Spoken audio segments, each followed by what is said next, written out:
صلی اللہ لا الہ الا اللہ۔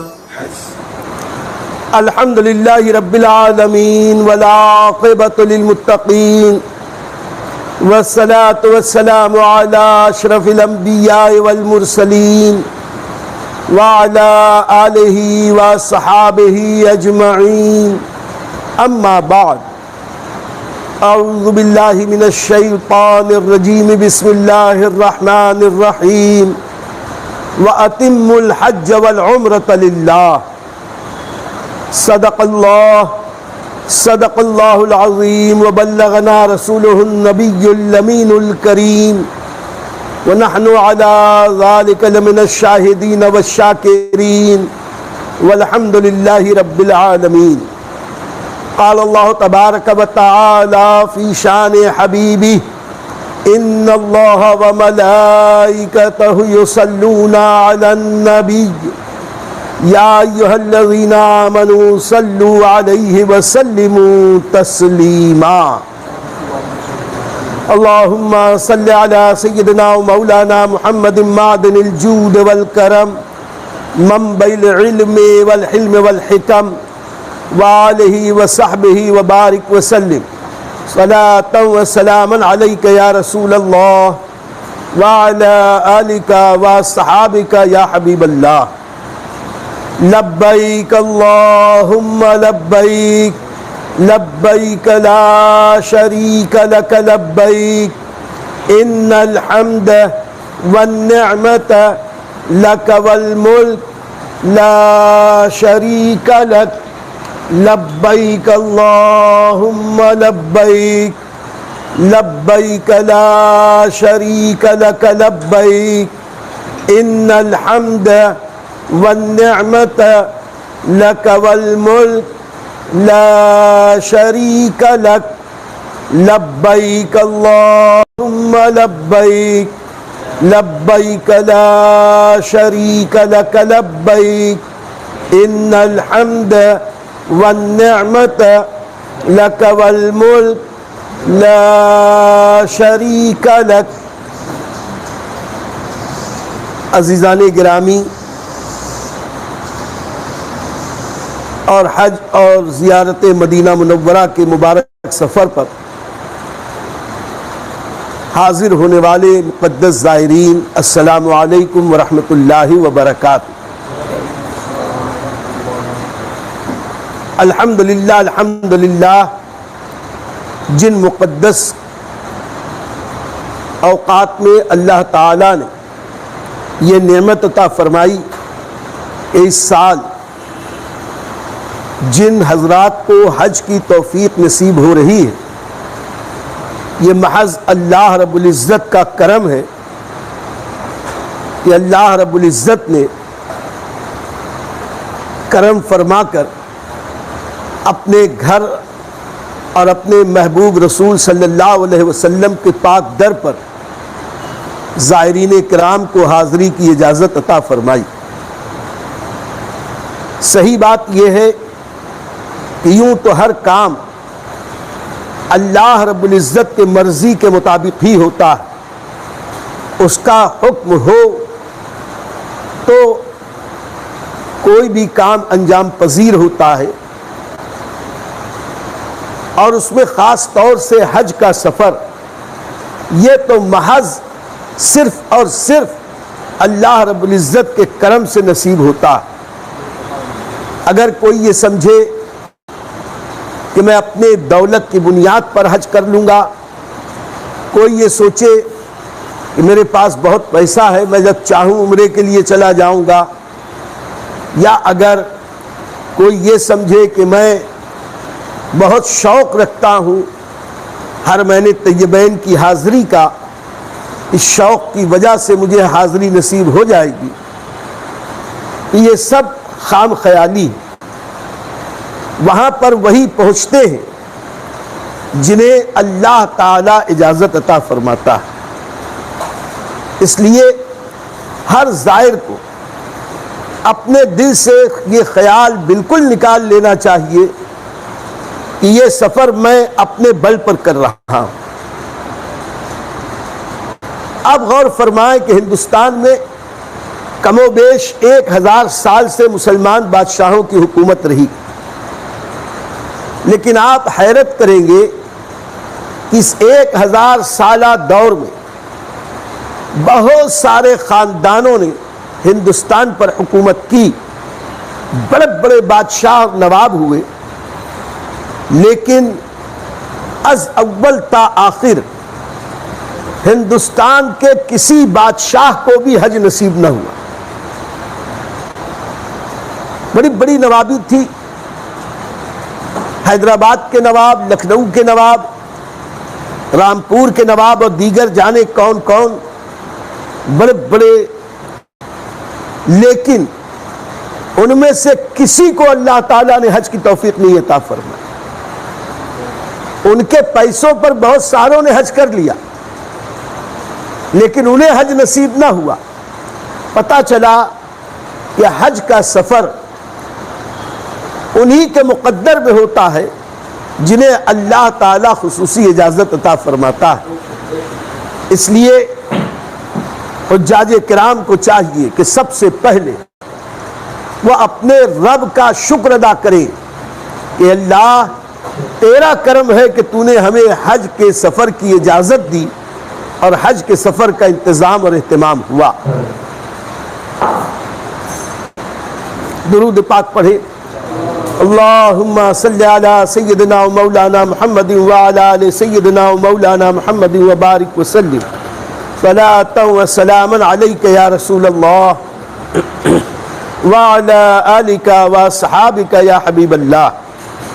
لبیک اللہم لبیک لبیک لا شریک لک لبیک ان الحمد والنعمت لک والملک لا شریک لک لبیک اللہم لبیک لبیک لا شریک لک لبیک ان الحمد والنعمت لک والملک لا شریک لک لبیک اللہم لبیک لبیک لا شریک لک لبیک ان الحمد والنعمت لک والملک لا شریک لک۔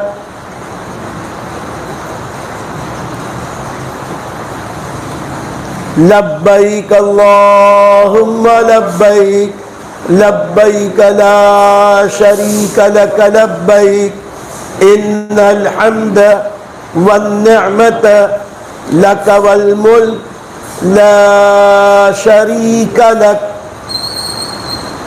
عزیزان گرامی، میں مبارکباد دوں تمام زائرین کرام کو جو اس سال سفر حج و زیارت کے لیے حاضر ہونے والے ہیں، اور دعا گو ہوں کہ اللہ تعالی سب کے سفر کو آسان فرمائے اور قبول فرمائے۔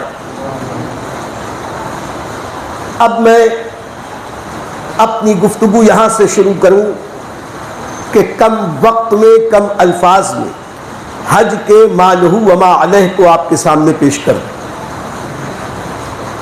حضور اکرم صلی اللہ تعالی علیہ وسلم نے ارشاد فرمایا کہ اسلام کی بنیاد 5 چیزوں پر ہے۔ پہلے ہے ایمان، اللہ اور اس کے رسول پر ایمان لانا۔ دوسرے نماز، روزہ، حج اور زکوٰۃ، یہ 5 اسلام کے بنیادی ارکان ہیں۔ ان میں پہلا ہے ایمان، اور 4 دوسرے ارکان مبارک ہیں، یعنی نماز پڑھنا، روزہ رکھنا، حج کرنا اور زکوٰۃ ادا کرنا۔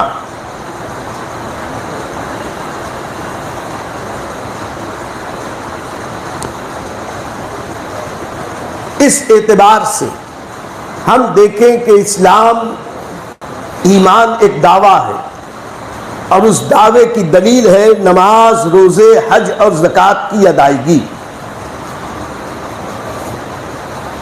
اگر ہم اس پر غور کریں، نماز ہر مسلمان پر، عاقل بالغ مسلمان پر تا حیات فرض، روزہ صحت مند مسلمان پر سال میں 1 ماہ رمضان کے روزے فرض، زکوٰۃ صاحب نصاب پر سال میں 1 بار اپنی جمع پونجی کا کچھ حصہ اللہ کی راہ میں خرچ کرنا، اور آخری ہے حج۔ عاقل بالغ مسلمان صاحب استطاعت، صاحب ایمان، جس کے پاس اتنا پیسہ ہے کہ وہ اللہ کے کرم سے، اللہ کی عطا سے اپنے گھر سے مکہ مکرمہ تک جائے، ارکان حج ادا کرے، اور اس کی غیر حاضری میں اس کے گھر والوں کی ضروریات زندگی پوری ہو، ان پر زندگی میں 1 بار حج فرض۔ نماز روزے کے مسائل تو ہم بارہا سنتے رہتے ہیں، حج عام طور پر زندگی میں 1 بار 2 بار کبھی کبھی ایک انسان ادا کرتا ہے، اس لیے اس کے مسائل بالعموم یاد نہیں رہتے، تو ان مسائل کا سیکھنا حاجی کے لیے لازمی اور ضروری ہے۔ اگر مسائل حج کے اسے نہ معلوم اور وہ وہاں جانے کے بعد اگر غلط سلط عمل کرے، بجائے اس کے کہ نجات ملے، جہنم اس پہ نہ واجب ہو جائے، اللہ کی ناراضگی کا سبب نہ بن جائے، اس لیے حج کے مسائل سیکھنا حاجی کے لیے لازمی اور ضروری ہے۔ بہت سارے لوگ یہ خیال کرتے ہیں کہ اللہ رحیم ہے، کریم ہے، اللہ معاف کرے گا۔ یقیناً اللہ رحیم و کریم ہے، معاف فرماتا ہے، لیکن کیا کبھی آپ نے اس بات کو سوچا دنیا آج کے لیے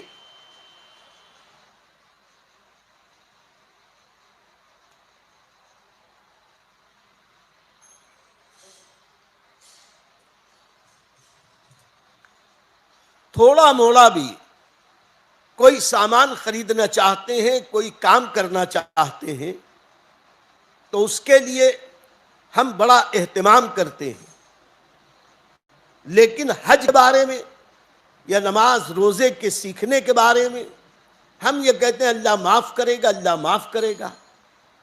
کتنی محرومی کی بات ہے کہ 2 میٹر کپڑا خریدنا،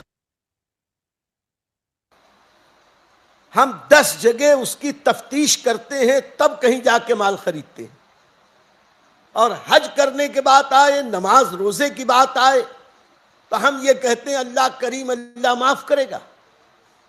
یہ ہماری بہت بڑی محرومی ہے، اس لیے میں مبارکباد دوں تمام لوگوں کو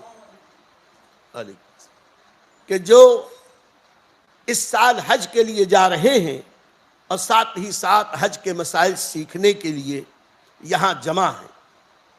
اللہ تعالیٰ سب کے حج کو آسان کرے اور حج قبول فرمائے۔ میرے دوستو، حج کے ارکان، اس کے مسائل تو ہم بتاتے رہیں گے مسلسل 4 دن۔ انشاءاللہ کل سے ٹھیک 10 بجے ہم پروگرام شروع کر دیں گے، اور کوشش کریں گے کہ 4 دن میں ہم حج کے مسائل کو ایسے بیان کریں تاکہ آپ آسانی سے اسے سمجھ لیں۔ آج ابتدائی طور پر یہ عرض کریں کہ اللہ نے قرآن میں اعلان فرمایا وَأَتِمُّ الْحَجَّ وَالْعُمْرَةَ لِلَّهِ، اے ایمان والو تم حج اور عمرے کو اللہ کے لیے پورا کرو۔ اس میں اللہ تعالیٰ نے ہمیں یہ سبق دیا کہ اے ایمان والو حج کرو، تو حج کا مقصد اصلی یہ ہو کہ وہ صرف اللہ کے لیے کیا جائے۔ حج کی مقبولیت کی بنیاد ایک طرف تو یہ ہے کہ حج حلال پیسے سے کیا جائے، اور دوسری طرف یہ کہ حج کے لیے نیت صاف ہو، نیت صالح ہو، نیت پاک ہو، اللہ کو راضی کرنے کے لیے حج کیا جائے۔ آپ میں سے کوئی پوچھ سکتا ہے کہ ہم اللہ ہی کے لیے تو حج کرنے جا رہے ہیں، لیکن ایسا نہیں ہے۔ غیب بتانے والے آقا رسول پاک صاحب الاولاق صلی اللہ علیہ وسلم نے ایک موقع پر ارشاد فرمایا کہ قیامت کے قریب میری امت کے امیر سیر و تفریح کے لیے حج کریں گے۔ اللہ اپنی پناہ میں رکھے۔ مزید فرمایا کہ میری امت کے متوسط طبقے کے لوگ تجارت اور بزنس کے لیے حج کریں گے، اور میری امت کے غریب اور فقیر بھیک مانگنے کے لیے حج کریں گے، اور امت کا ایک طبقہ شہرت کمانے کے لیے حج کرے گا۔ اللہ اپنا فضل و کرم فرمائے تو جو شہرت کمانے کے لیے، حاجی کہلانے کے لیے، یا عزت کمانے کے لیے، یا بزنس کے لیے، یا تفریح کے لیے حج کرے گا، اس کا حج اللہ اس کے منہ پہ مار دے گا۔ حج اسی کا قبول ہوگا جو صرف اللہ کو راضی کرنے کے لیے حج کرے گا۔ تو حج کرنے کے لیے سب سے پہلے ہمیں اپنی نیتوں کو صالح کرنا چاہیے۔ اللہ سارے حجاج کرام کی نیتوں کو پاک صاف فرمائے۔ اخلاص نیت کے ساتھ حج کیا جائے۔ اسی کے ساتھ ساتھ حج کی مقبولیت کی ایک نشانی یہ بیان کی گئی کہ وہ رزق حلال سے کیا جائے، حلال مال سے کیا جائے۔ اگر دوسروں کے حقوق مار کر اس کا حق مارا، اس کا حق مارا، اس کا حق مارا، اور لوگوں کے حقوق مار کے، لوگوں کو دھوکہ دے کر، بے ایمانی کر کے روپیہ کمایا، اور یہ سوچتا ہے کہ چلو ہر 2-3 سال میں حج کر آئیں گے، سب تو معاف ہو جائے گا، یہ حقیقت میں اللہ کو دھوکہ دینا نہیں، اپنے آپ کو دھوکہ دینا ہے۔ حج کی مقبولیت کے لیے رزق حلال بڑی اہمیت کا حامل ہے۔ اللہ تعالی ہر مسلمان کو رزق حلال نصیب فرمائے۔ اسی کے ساتھ ساتھ ایک حاجی کو چاہیے کہ حج کرنے سے پہلے، سفر سے پہلے وہ سچی توبہ کر لے اپنے سارے گناہوں سے۔ یوں تو حج کے مقبولیت میں اس بندے کے گناہ معاف ہونے ہیں، لیکن حج کی مقبولیت کے لیے سفر سے پہلے ہی انسان کو چاہیے کہ وہ اللہ تعالی سے اپنے گناہوں کی معافی مانگے۔ اب گناہ 2 طرح کے ہوتے ہیں، ایک ہے حقوق اللہ، ایک ہے حقوق العباد۔ حقوق اللہ کے معنی ہے نماز فرض ہے، نہ پڑھی، زکوٰۃ ادا کرنی ہے، نہ کیا، حج وقت پہ نہ کیا، دیر سے کر رہا ہے، روزہ فرض تھا، روزہ نہیں رکھا، دیر سے یا چھوڑ دیا، یہ حقوق اللہ ہے۔ ان سے بھی توبہ کرنا لازمی ہے، لیکن توبہ کا مطلب یہ نہیں ہے کہ ہم یوں توبہ کریں کہ کان پکڑ کے کہہ دیں اللہ توبہ اللہ توبہ، یا گال پیٹ کے اللہ توبہ کر لیں۔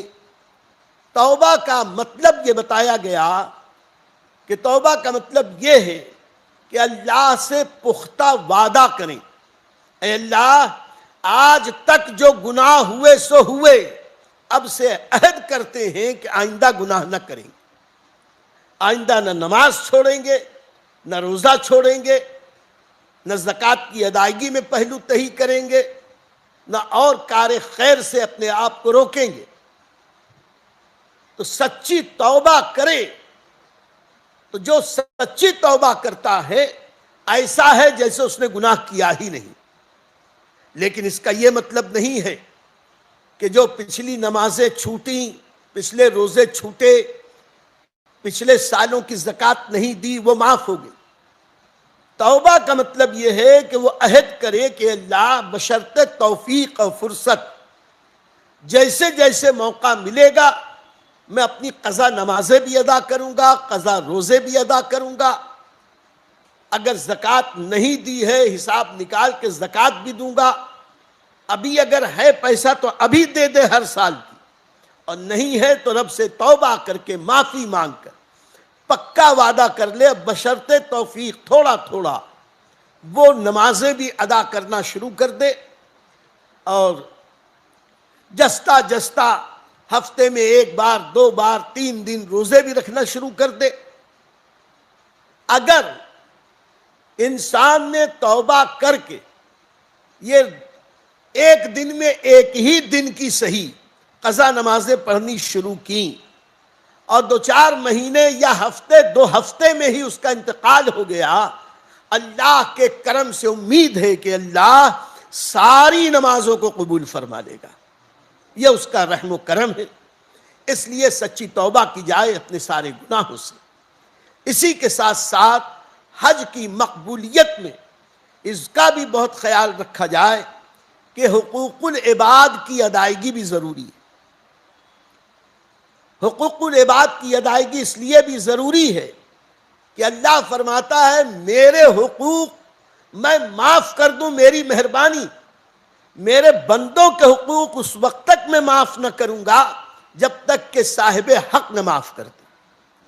تو جو اپنے بھائیوں کے حق مارے ہوں، جو اپنے بچوں کے حق مارے ہوں، جو بیوی کے حق مارے ہوں، جو اپنے رشتہ داروں کے حق مارے ہوں، اپنی بہنوں کے حق مارے ہوں، چچاؤں کے ماموں کے حق مارے ہوں، ان پر فرض ہے کہ اگر وہ جنت میں جانا چاہتے ہیں، اپنے حج کو قبول کروانا چاہتے ہیں، تو انہیں چاہیے کہ وہ صاحبان حق کے حق کو پہلے ادا کر دیں.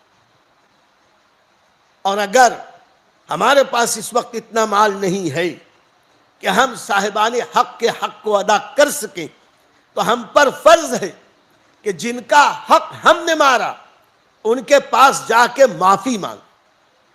اور یاد رکھنا، معافی مانگنے سے بندہ چھوٹا نہیں ہوتا، معافی مانگنے سے اللہ کی بارگاہ میں بندے کا مرتبہ بڑھ جاتا ہے.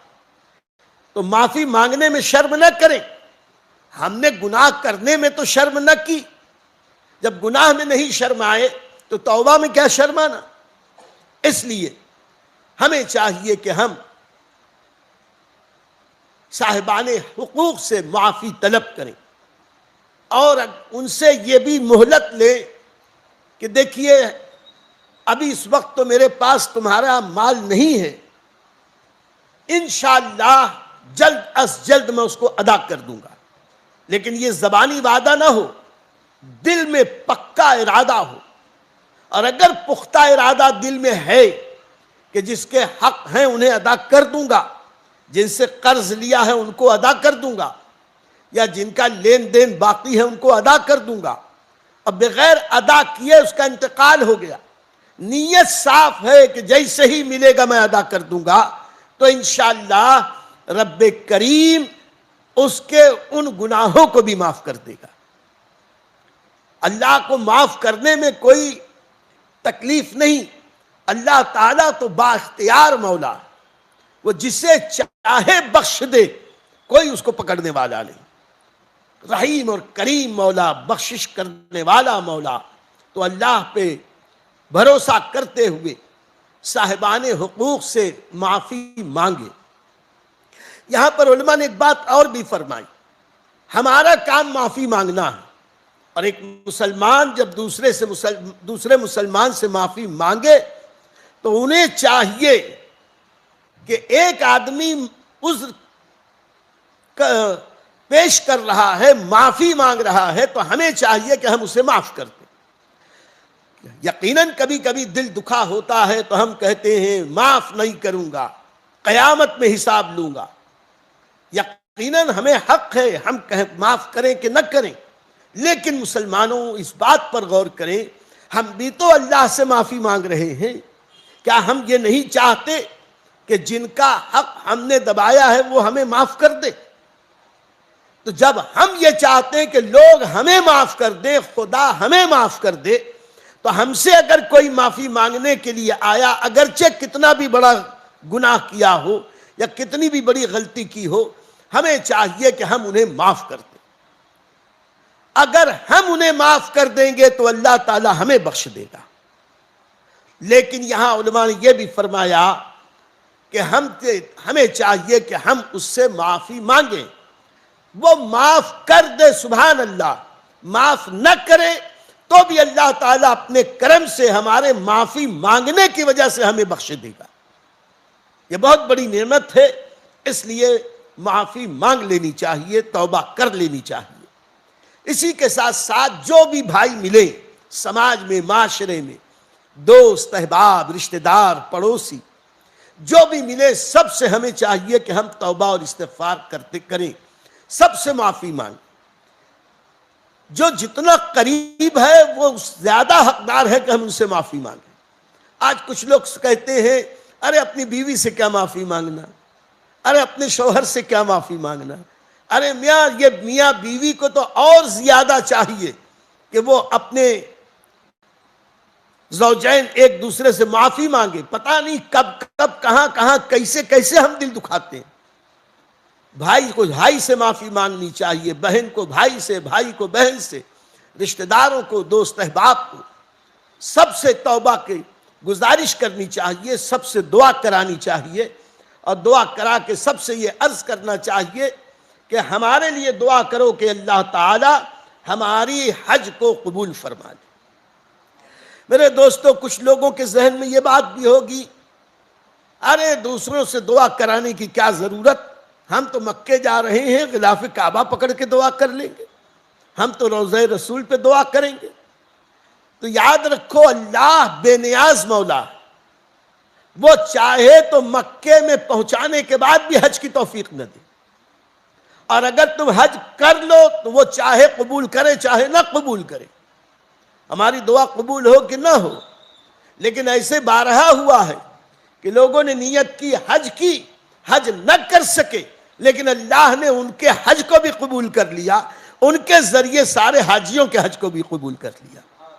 اللہ کس کی دعا قبول کرے کیا پتا، اس لیے ہمیں چاہیے کہ جو مسلمان بھائی ملے ہمارے سنی جنتی بھائی، ان سے عاجزی اور انکساری کے ساتھ یہ عرض کریں کہ ہمارے لیے دعا کریں کہ اللہ ہمارے سفر حج کو آسان کرے اور ہمارے حج کے سفر کو قبول فرما لے۔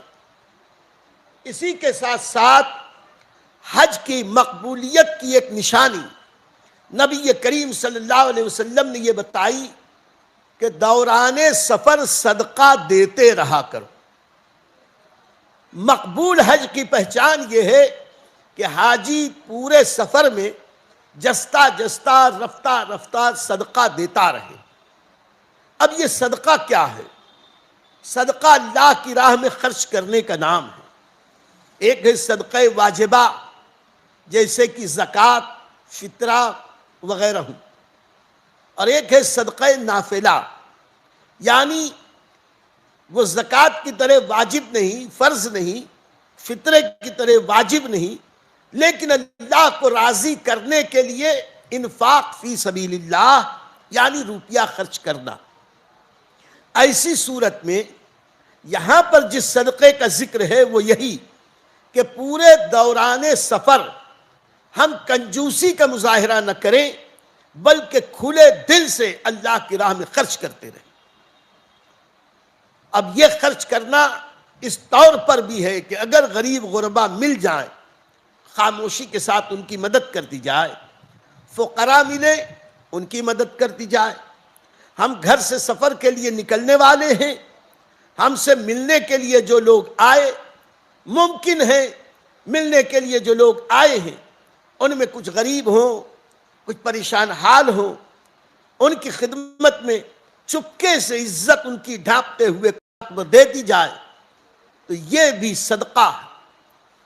کوئی نہ ملا، رات گئے، کوئی جا رہے ہیں، گھر سے کوئی جانے کے وقت غریب دکھائی نہیں دیا، اپنے گھر کے بچوں کو تحفے تحائف دے، اپنے گھر والوں کو کچھ روپے پیسے تحفے میں دے دے، یہ بھی صدقہ ہے۔ کسی کو دے دیں کہ بھائی یہ پیسہ لو فلاں مسجد میں دے دینا، یہ پیسہ لو فلاں مدرسے میں دے دینا۔ اگر اس طرح تم مسجد اور مدرسے میں بھی دو گے انشاءاللہ اللہ تعالیٰ اسے قبول فرمائے گا۔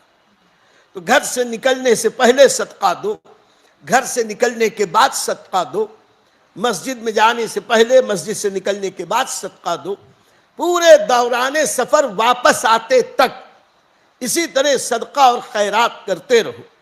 حرمین طیبین میں جو بیچارے گداگر بھیک مانگتے ہیں وہ کون ہے کیا ہے ہمیں اس سے غرض نہیں، وہ بحیثیت سائل سوالی آئے ہیں، اللہ ہمیں توفیق دے تو ہم ان کی بھی کچھ مدد کرتے رہیں۔ ایسے ہی حرمین طیبین میں سڑکوں پہ جھاڑو دینے والے، حرمین طیبین کی صفائی کرنے والے ہیں تو وہ سفید پوش، لیکن وہ بھی اکثر ترین وہ اکثریت ان کی غریب ہے، اگر ان کی مدد کر دیں تو یہ بھی صدقہ ہے۔ اور اس سے آگے بڑھ کر اگر ہم دوران سفر کچھ پھل خرید رہے ہیں اپنے لیے، کچھ کھانا لے رہے ہیں اپنے لیے، کچھ میوے خرید رہے ہیں اپنے لیے، تو یہ کھانا، یہ پھل، یہ میوے کچھ زیادہ لے لیں۔ اپنے ساتھ جو حج کرنے کے لیے آئے ہیں یہ سب اللہ کے مہمان ہیں، اللہ کے مہمانوں کا دل خوش کریں، خود بھی کھائیں انہیں بھی کھلائیں، یہ بھی صدقہ اور نیکی ہے۔ اور یہ حج کے مقبول ہونے کی نشانی ہے کہ حج کے سفر میں کثرت کے ساتھ صدقہ دیتے رہنا چاہیے۔ اور اسی کے ساتھ ساتھ ایک صدقہ وہ بھی ہے کہ جب آپ سفر میں رہیں، کسی بوڑھے کو دیکھیں، کمزور کو دیکھیں، کوئی پریشان حال کو دیکھیں، اس کا سامان اٹھا دیں، اس کی مدد کر دیں۔ آپ بیٹھے ہیں، کوئی کمزور کھڑا ہے، آپ کھڑے ہو جائیں، اسے بیٹھنے کی جگہ دے دیں، کسی کی مدد کر دیں۔ یہ سمجھیں کہ آپ صرف ذکر کرتے ہوئے تسبیح ہلاتے بیٹھے ہیں، یقیناً اس کا ثواب ہے، لیکن اگر تھوڑی دیر کسی ضرورت مند کی، پریشان حال کی، کمزور کی مدد کر دیں تو یہ مدد کرنا تمہارے ذکر و اذکار سے زیادہ اللہ کو پسند ہے۔ تو دوران سفر دل درد مند لے کے جاؤ، ضرورت مندوں کی ضرورت کو پورا کرتے رہو، اور دوران سفر نمازوں کی پابندی کا بہت خیال رکھو۔ عام طور پر سفر کے دوران لوگ یہ سوچتے ہیں ارے کیا نماز تو پڑھتے ہی رہتے، چلو بعد میں پڑھ لیں گے، ابھی تو راستہ ہے، ابھی تو سفر ہے۔ یاد رکھو نماز ترک کرنا ہمیشہ گناہ، لیکن حج کے سفر میں نماز ترک کرنا گناہ پر گناہ۔ اللہ تعالی ہمیں توفیق عطا فرمائے کہ ہمیں نمازوں کا پابند بنا دے، تو نمازیں ہرگز ترک نہ ہو۔ اسی کے ساتھ ساتھ نماز دوران سفر، حج کے سفر میں اپنی زبان پہ قابو رکھے۔ کچھ لوگ اپنی زبان کڑوی اور تیکھی رکھ کر سمجھتے ہیں ہم 30 مار خاں ہیں، ہم نے ایسی بولی کہ سامنے والے کو چپ کرا دیا۔ یاد رکھو تلخ زبان سے کسی کا دل دکھانا اس سے بڑا گناہ اور کوئی نہیں ہو سکتا۔ نبی پاک صلی اللہ علیہ وسلم نے فرمایا فرائض و واجبات کے بعد میدان محشر میں میزان عمل پر میٹھے بول سب سے زیادہ باوزن ہوتے ہیں۔ تو اپنی تلخ زبان کو قابو میں رکھیں۔ خاص طور سے ہمیں چاہیے کہ ہم جھوٹ، غیبت، چغلی، بدی، لگائی بجھائی، اس سب چیزوں سے اپنے آپ کو روکیں۔ یہ ساری چیزیں ہمیشہ گناہ، حج کے سفر میں گناہ پر گناہ، بہت زیادہ گناہ۔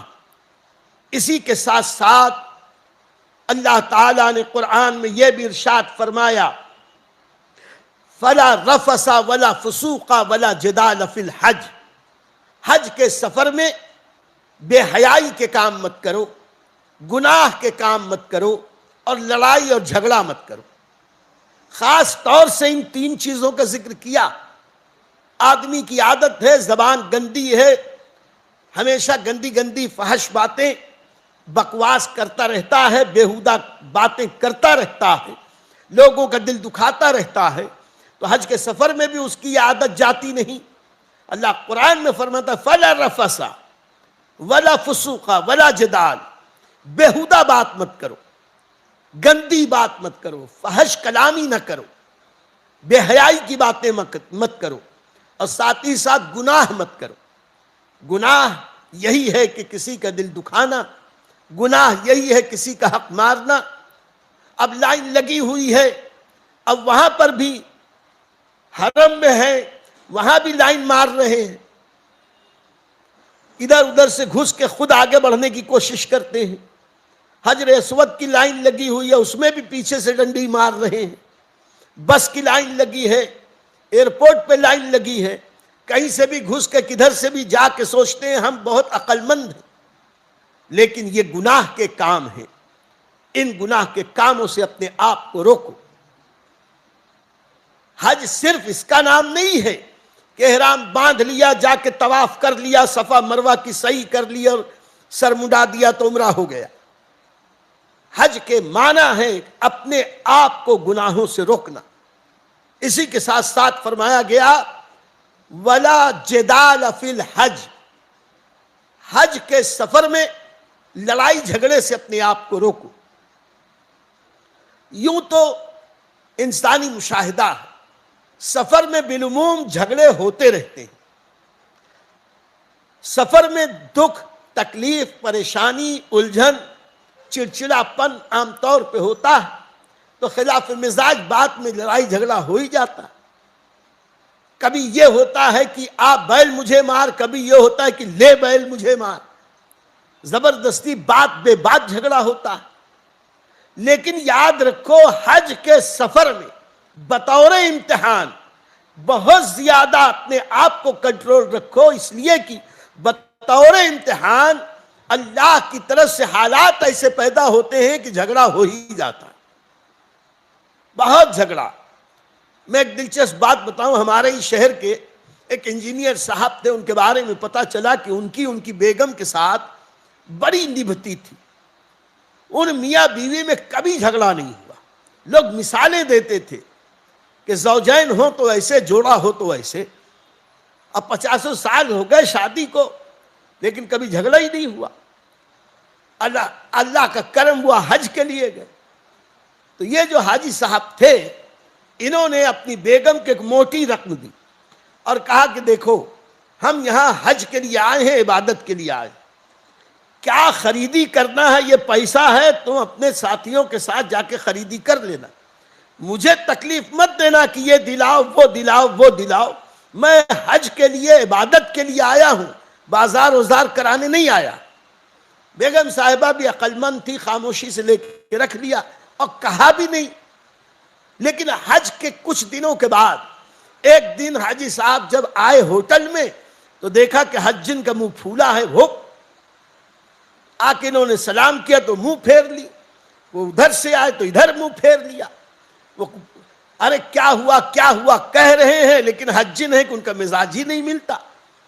اب اسی پہ غصہ آ گیا حاجی صاحب اور سخت لہجے میں کہا کہ آخر ایسا کیوں کر رہی، کیا ہو گیا، کیا غلطی ہو گئی. تو دیکھیے غلطی کیا ہوا یہ تھا کہ انہوں نے شروع میں پیسہ دیا تھا کہ مجھ کو مارکیٹ لے کے مت جانا، مجھ کو خریدی کے لیے مت بولنا، میں عبادت کے لیے آیا ہوں، عبادت کروں گا. اور حج کے بعد وہ حاجی صاحب کے کسی ساتھی کو کچھ سامان لینا تھا اور انہوں نے کہا کہ یار یہ لینا ہے، سمجھتا نہیں، چلو تم دلا دو.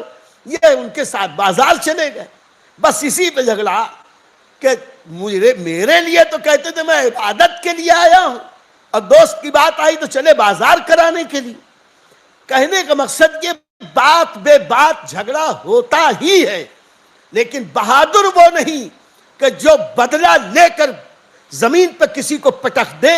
حدیث پاک میں آیا بہادر وہ ہے جو اپنے جذبات پہ قابو رکھ کر خطا کار کی خطا کو معاف کر دے. اس لیے حج کے سفر میں رب نے یہ جو فرمایا وَلَا جِدَالَ فِي الْحَجِّ، حج کے سفر میں جھگڑا نہ کرو. تو ہمیں چاہیے کہ ہم حج کے سفر میں زیادہ سے زیادہ اپنے جذبات پہ کنٹرول رکھیں اور گناہوں سے اپنے آپ کو روکیں. لڑائی جھگڑے سے اپنے آپ کو بچائیں۔ اسی کے ساتھ ساتھ ایک بات اور بھی ہے کہ آج اگر کوئی ہم سے پوچھے کہ ہم غصے پہ قابو کیسے پائیں، تو بزرگوں نے ہمیں ایک سبق بتایا، ایک عمل بتایا کہ اگر تم دوران سفر کثرت سے درود پاک کا ورد کرو گے، اللہ تعالیٰ تمہارے غصے کو قابو میں رکھے گا۔ مدینہ منورہ میں پہلے دور میں ایسا ہوتا تھا کہ جب کبھی دو آدمی لڑتے تھے، کوئی بھی تیسرا آدمی آتا اور دونوں کے بیچ میں ہاتھ ڈال کے جدا کر کے کہتا صلو علی الحبیب صلو علی الحبیب، سرکار پر درود بھیجو، سرکار پر درود بھیجو۔ یہ عمل دیکھ کر یہ بھی اس کا منہ دیکھتا، یہ بھی اس کا منہ دیکھتا، دونوں درود شریف پڑھتے ہوئے اپنے اپنے راستے پہ چلے جاتے۔ یہ مدینے والوں کا خاص عمل تھا، آج کا حال نہیں معلوم، لیکن کتابوں میں یہ لکھا۔ عرض یہ کرنا کہ درود پاک ایک ایسا صیغہ، ایک ایسا وظیفہ ہے جس سے آدمی کا غصہ، اس کا مزاج کنٹرول میں رہتا، اس لیے دوران سفر درود پاک کی کثرت کرتے رہو۔ یہ ہوئی چند بنیادی باتیں جو حج کے سفر کے پہلے ہمیں اس کا خیال رکھنا چاہیے۔ اسی کے ساتھ ساتھ اب ہم یہ بھی عرض کرتے چلیں کہ حج کے سفر میں کن کن چیزوں کی ضرورت ہوتی۔ آج تو ہر انسان عقل مند ہے، سبھی کو پتا ہے کہ کیا ضرورت۔ پہلے زمانے میں حج ذرا مشکل تھا، اس وقت بہت لمبی چوڑی تفصیل تھی، یہ لے لو، وہ لے لو، وہ لے لو، وہ لے لو۔ میرے دادا پیر سیدی سرکار صدر الشریعہ حضرت مولانا امجد علی صاحب علیہ الرحمہ نے اور بعد کے ہمارے بزرگوں نے، مثلا مفتی جلال الدین امجدی صاحب قبلہ علیہ الرحمہ نے اور دیگر بزرگوں نے جہاں حج کے مسائل بیان کیے ہیں، بڑی تفصیل کے ساتھ لکھا ہے، یہ لے لو، یہ لے لو، یہ لے لو، یہ لے لو۔ آج کے زمانے میں ان سب کی قطعی کوئی ضرورت نہیں۔ انہوں نے تو لکھا ہے سوئی لے لو، سوا لے لو، رسی لے لو، موٹی رسی لے لو، ہانڈی لے لو، مٹی کے ڈھیلے لے لو، یہ لے لو، کپڑے لے لو، اگالدان لے لو، ٹین کے ڈبے لے لو، بستر گرمی کے لے لو، ٹھنڈی کے لے لو، اور کپڑے گرمی کے، سردی کے، یہ ایسا، یہ بستر، یہ چادر، یہ تکیا، یہ توشک اور یہ کفن، پتہ نہیں کیا کیا۔ یہاں تک کہ انہوں نے یہ بھی بیان کیا یہ دال لے لو، یہ دال زیادہ لے لو، یہ دال کم لے لو۔ اس طریقے سے بہت ساری چیزیں بیان کی، لیکن انہوں نے اپنے دور کے حساب سے بیان کی۔ آج کے زمانے میں گورنمنٹ نے حالات ایسے پیدا کر دیے، دنیا نے ترقی کر کے اپنے آپ کو اس منزل پہ کھڑا کر دیا کہ آج کسی چیز کے لے جانے کی ضرورت نہیں سوائے چند جوڑے کپڑوں۔ بستر وہاں ملتا ہے، سامان وہاں ملتا ہے، ٹھنڈی گرمی کے جو بھی سامان ہیں وہاں ملتے ہیں، جو ضرورت کے سامان ہیں سب ملتے ہیں۔ اب تو پکانے کھانے کے جھنجھٹ بھی نہیں ہے، پکا پکایا کھانا مل رہا ہے، ہوٹلوں سے بھی ملتا ہے، گورنمنٹ کی طرف سے بھی مل رہا ہے، ٹور سے جائیں تو پھر تو کھا کھا کے اگھا جائیں۔ حالات ایسے ہیں کہ اب ان چیزوں کی ضرورت نہیں۔ پھر بھی آپ میں سے وہ لوگ جو مستقل کچھ دواؤں کے عادی ہیں، ان کو چاہیے کہ وہ اپنی ضرورت بھر کی دوائیں لے لیں۔ اب وہاں پہ دوا کہاں خریدنے جائیں گے جو مستقل جن کو دواؤں کی ضرورت پڑتی رہتی ہے؟ ہمارے ڈاکٹر صاحب بھی جا رہے ہیں، ان سے تو ہم کہیں اللہ ان کے سفر کو آسان کرے، قبول فرمائے، یہ کچھ ذرا زیادہ دوائیں لے کے جائیں تاکہ یہ خود نہ استعمال کریں، اللہ کرے انہیں ضرورت نہ پیش آئے، لیکن ہزاروں لاکھوں ہیں ان میں جو بیمار ہیں ان کو دے دیں۔ اس طریقے سے بھی لوگوں کی مدد کی جانی چاہیے۔ تو وہ دوائیں جو مستقل ہمیں لگتی رہتی ہیں، کچھ لوگوں کو سر درد کی دوا کی ضرورت پڑتی ہے، کچھ لوگوں کو بلڈ پریشر کی دوائیں، کچھ کو شوگر کی دوائیں، اور یہ دوائیں لو تو یہ جو پیکنگ کے ساتھ ہو وہ دوائیں ساتھ میں لیں، ڈاکٹر کا پرسکرپشن لکھوا کے ساتھ میں لے کے لے آئیں، تاکہ کبھی اگر وہاں چیکنگ وغیرہ ہو جائے تو آپ آسانی کے ساتھ کسٹم سے پار لگ جائیں، اور ساتھ ہی ساتھ آپ یہاں سے جب جائیں تو اپنے ساتھ پیسہ وافر مقدار میں لے کے جائیں۔ سفر حج میں یوں تو ہر بار اللہ کے پیارے حبیب صلی اللہ علیہ وسلم نے ارشاد فرمایا، یوں بھی مانگنے والے کو اللہ اور اس کے رسول پسند نہیں کرتے۔ حدیث پاک میں اوپر والا ہاتھ نیچے والے ہاتھ سے بہتر ہوتا، یعنی دینے والا ہاتھ بہتر ہے، مانگنے والا ہاتھ بہتر نہیں ہوتا۔ تو وہ لوگ جو ہر معاملے میں ضرورت پیش کر کر کے مانگنے کی عادت ڈالتے ہیں، نہ اللہ کو پسند نہ رسول اللہ کو پسند۔ لیکن حج کے سفر میں اگر کوئی بھیک مانگے یا ضرورت کی چیز اس سے مانگے، علماء، اولیاء اور صوفیاء کا حال تو یہ تھا کہ اگر ان کے پاس عطر لگانے کو نہ ہوتا، وہ کسی سے یہ بھی نہیں کہتے تھے کہ عطر دو ہمیں، ہم لگائیں گے۔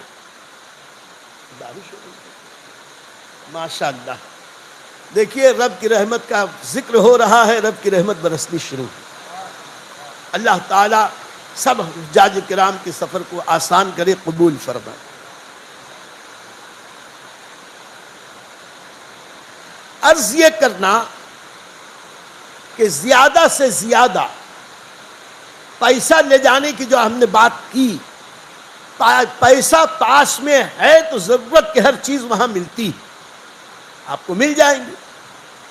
اور یہ اپنی ضرورت پر کسی سے مانگنا یہ اچھی بات نہیں، اور ہم ہندوستانیوں کی عادت بہت خراب ہے۔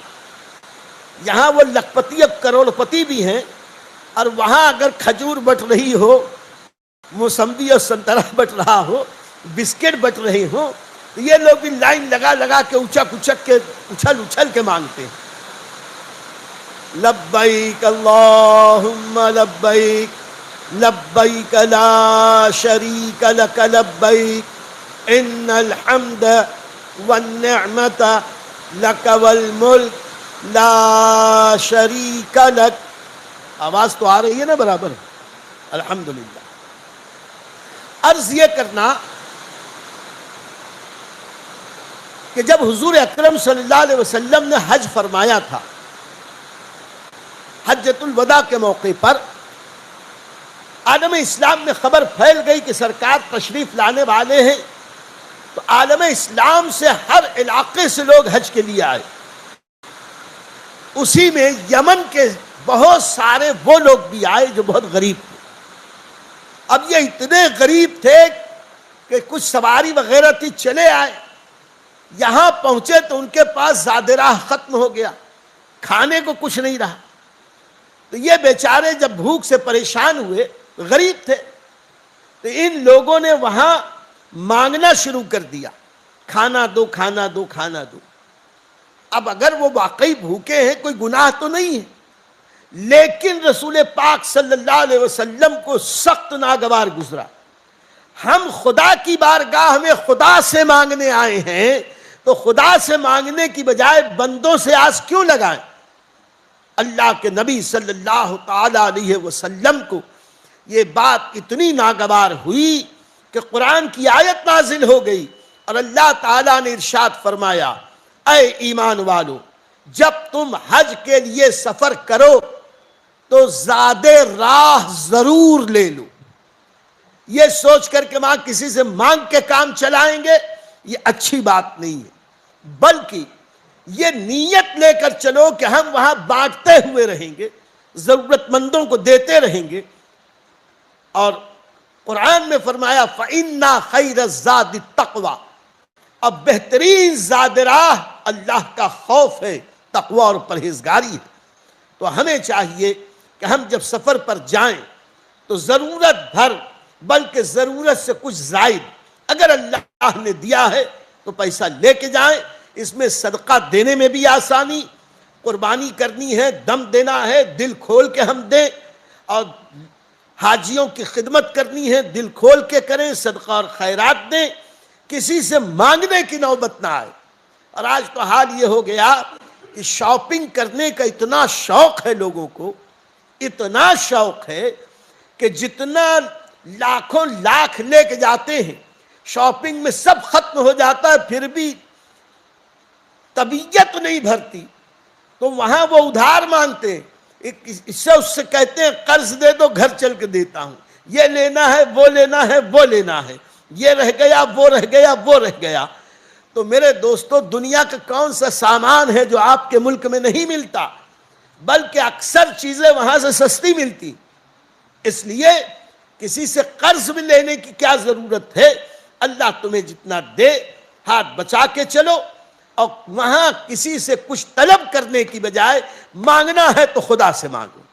یہ ایک مزاج بنا لو، اور یہ مزاج اگر بنا رہے گا تو اللہ واپس آنے کے بعد بھی تمہیں محتاج نہ رکھے گا، اور واپس آنے کے بعد بھی اللہ تعالیٰ تمہیں دینے والا ہی بنا کے رکھے گا۔ یہ باتیں چند ہوئیں جس پر میں نے پہلے دن اس لیے اس کی تفصیلات بیان کر دیں تاکہ صرف مسئلہ ہی نہ جانے کہ حج کے ارکان کیا کیا ہیں اور کیسے ادا کریں، بلکہ حج کی مقبولیت اور اس کی آسانی کے اسباب بھی آپ کو معلوم ہو جائیں۔ اسی کے ساتھ ساتھ میرے دوستو، حج فرض ہے، ضرور جاؤ، اخلاص کے ساتھ جاؤ، بہت زیادہ سامان لے جانے کی ضرورت نہیں، فی زمانہ چند جوڑے کپڑے، ہم تو کہیں زیادہ سے زیادہ 4 جوڑے 5 جوڑے، ایک جوڑا خوب اچھا قیمتی بہترین مدینہ منورہ کے لیے ضرور رکھیں کہ جب مدینہ امینہ حاضری ہو تو سب سے بہتر کپڑا نبی پاک کی بارگاہ میں پہن کے حاضر ہوں، اس لیے کہ ہمیں تو جو کچھ ملا ہے نبی پاک صلی اللہ علیہ وسلم کے صدقے اور طفیل ملا ہے، اس لیے نبی کی بارگاہ میں جائیں تو جو سب سے اچھا کپڑا ہو، عالی شان کپڑا، اسے پہن کے جائیں جو اپنے کپڑوں میں ہے۔ جو کپڑے لے کے جانا ہے 4-5 جوڑے لے کے جائیں، 1-2 تولیہ لے لیں۔ جہاں تک احرام کی بات ہے، احرام کے 2 جوڑے ضرور لیں، تاکہ میلا ہونے کی وجہ سے، غسل کرنے کی وجہ سے یا کسی اور وجہ سے ناپاک ہو گیا ہے، احرام بدلنا ہو تو پریشانی نہ ہو، فوراً احرام بدل لیں۔ تو کم سے کم 2 جوڑے۔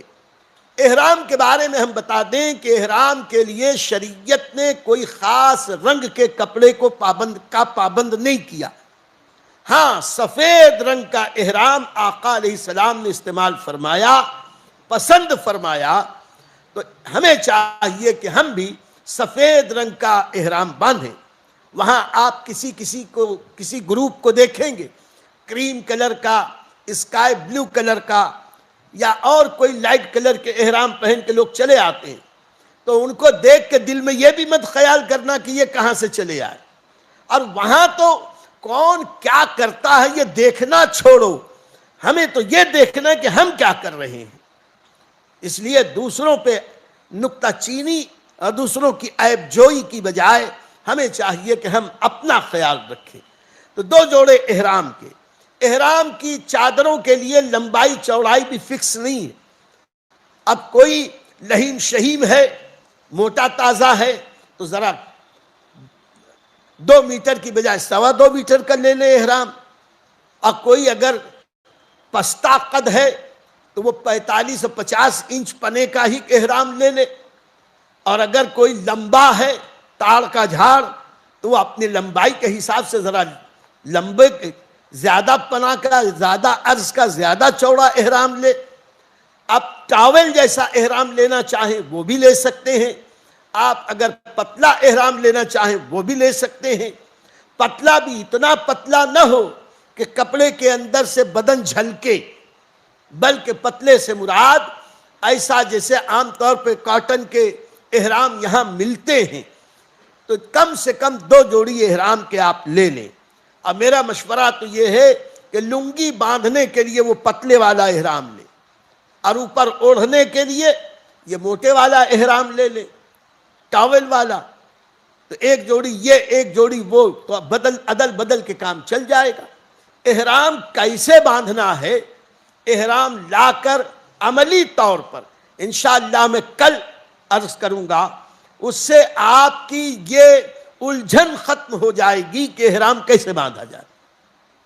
آج صرف ان ضروریات کے بارے میں عرض کریں کہ احرام کے 2 جوڑے آپ لیں، اس کے ساتھ ساتھ آپ کو چاہیے کہ احرام کی حالت میں پہننے کے لیے چپل یا جوتا ایسا لیا جائے کہ جس میں پشت قدم کی ابھری ہوئی ہڈی یہ کھلی ہو۔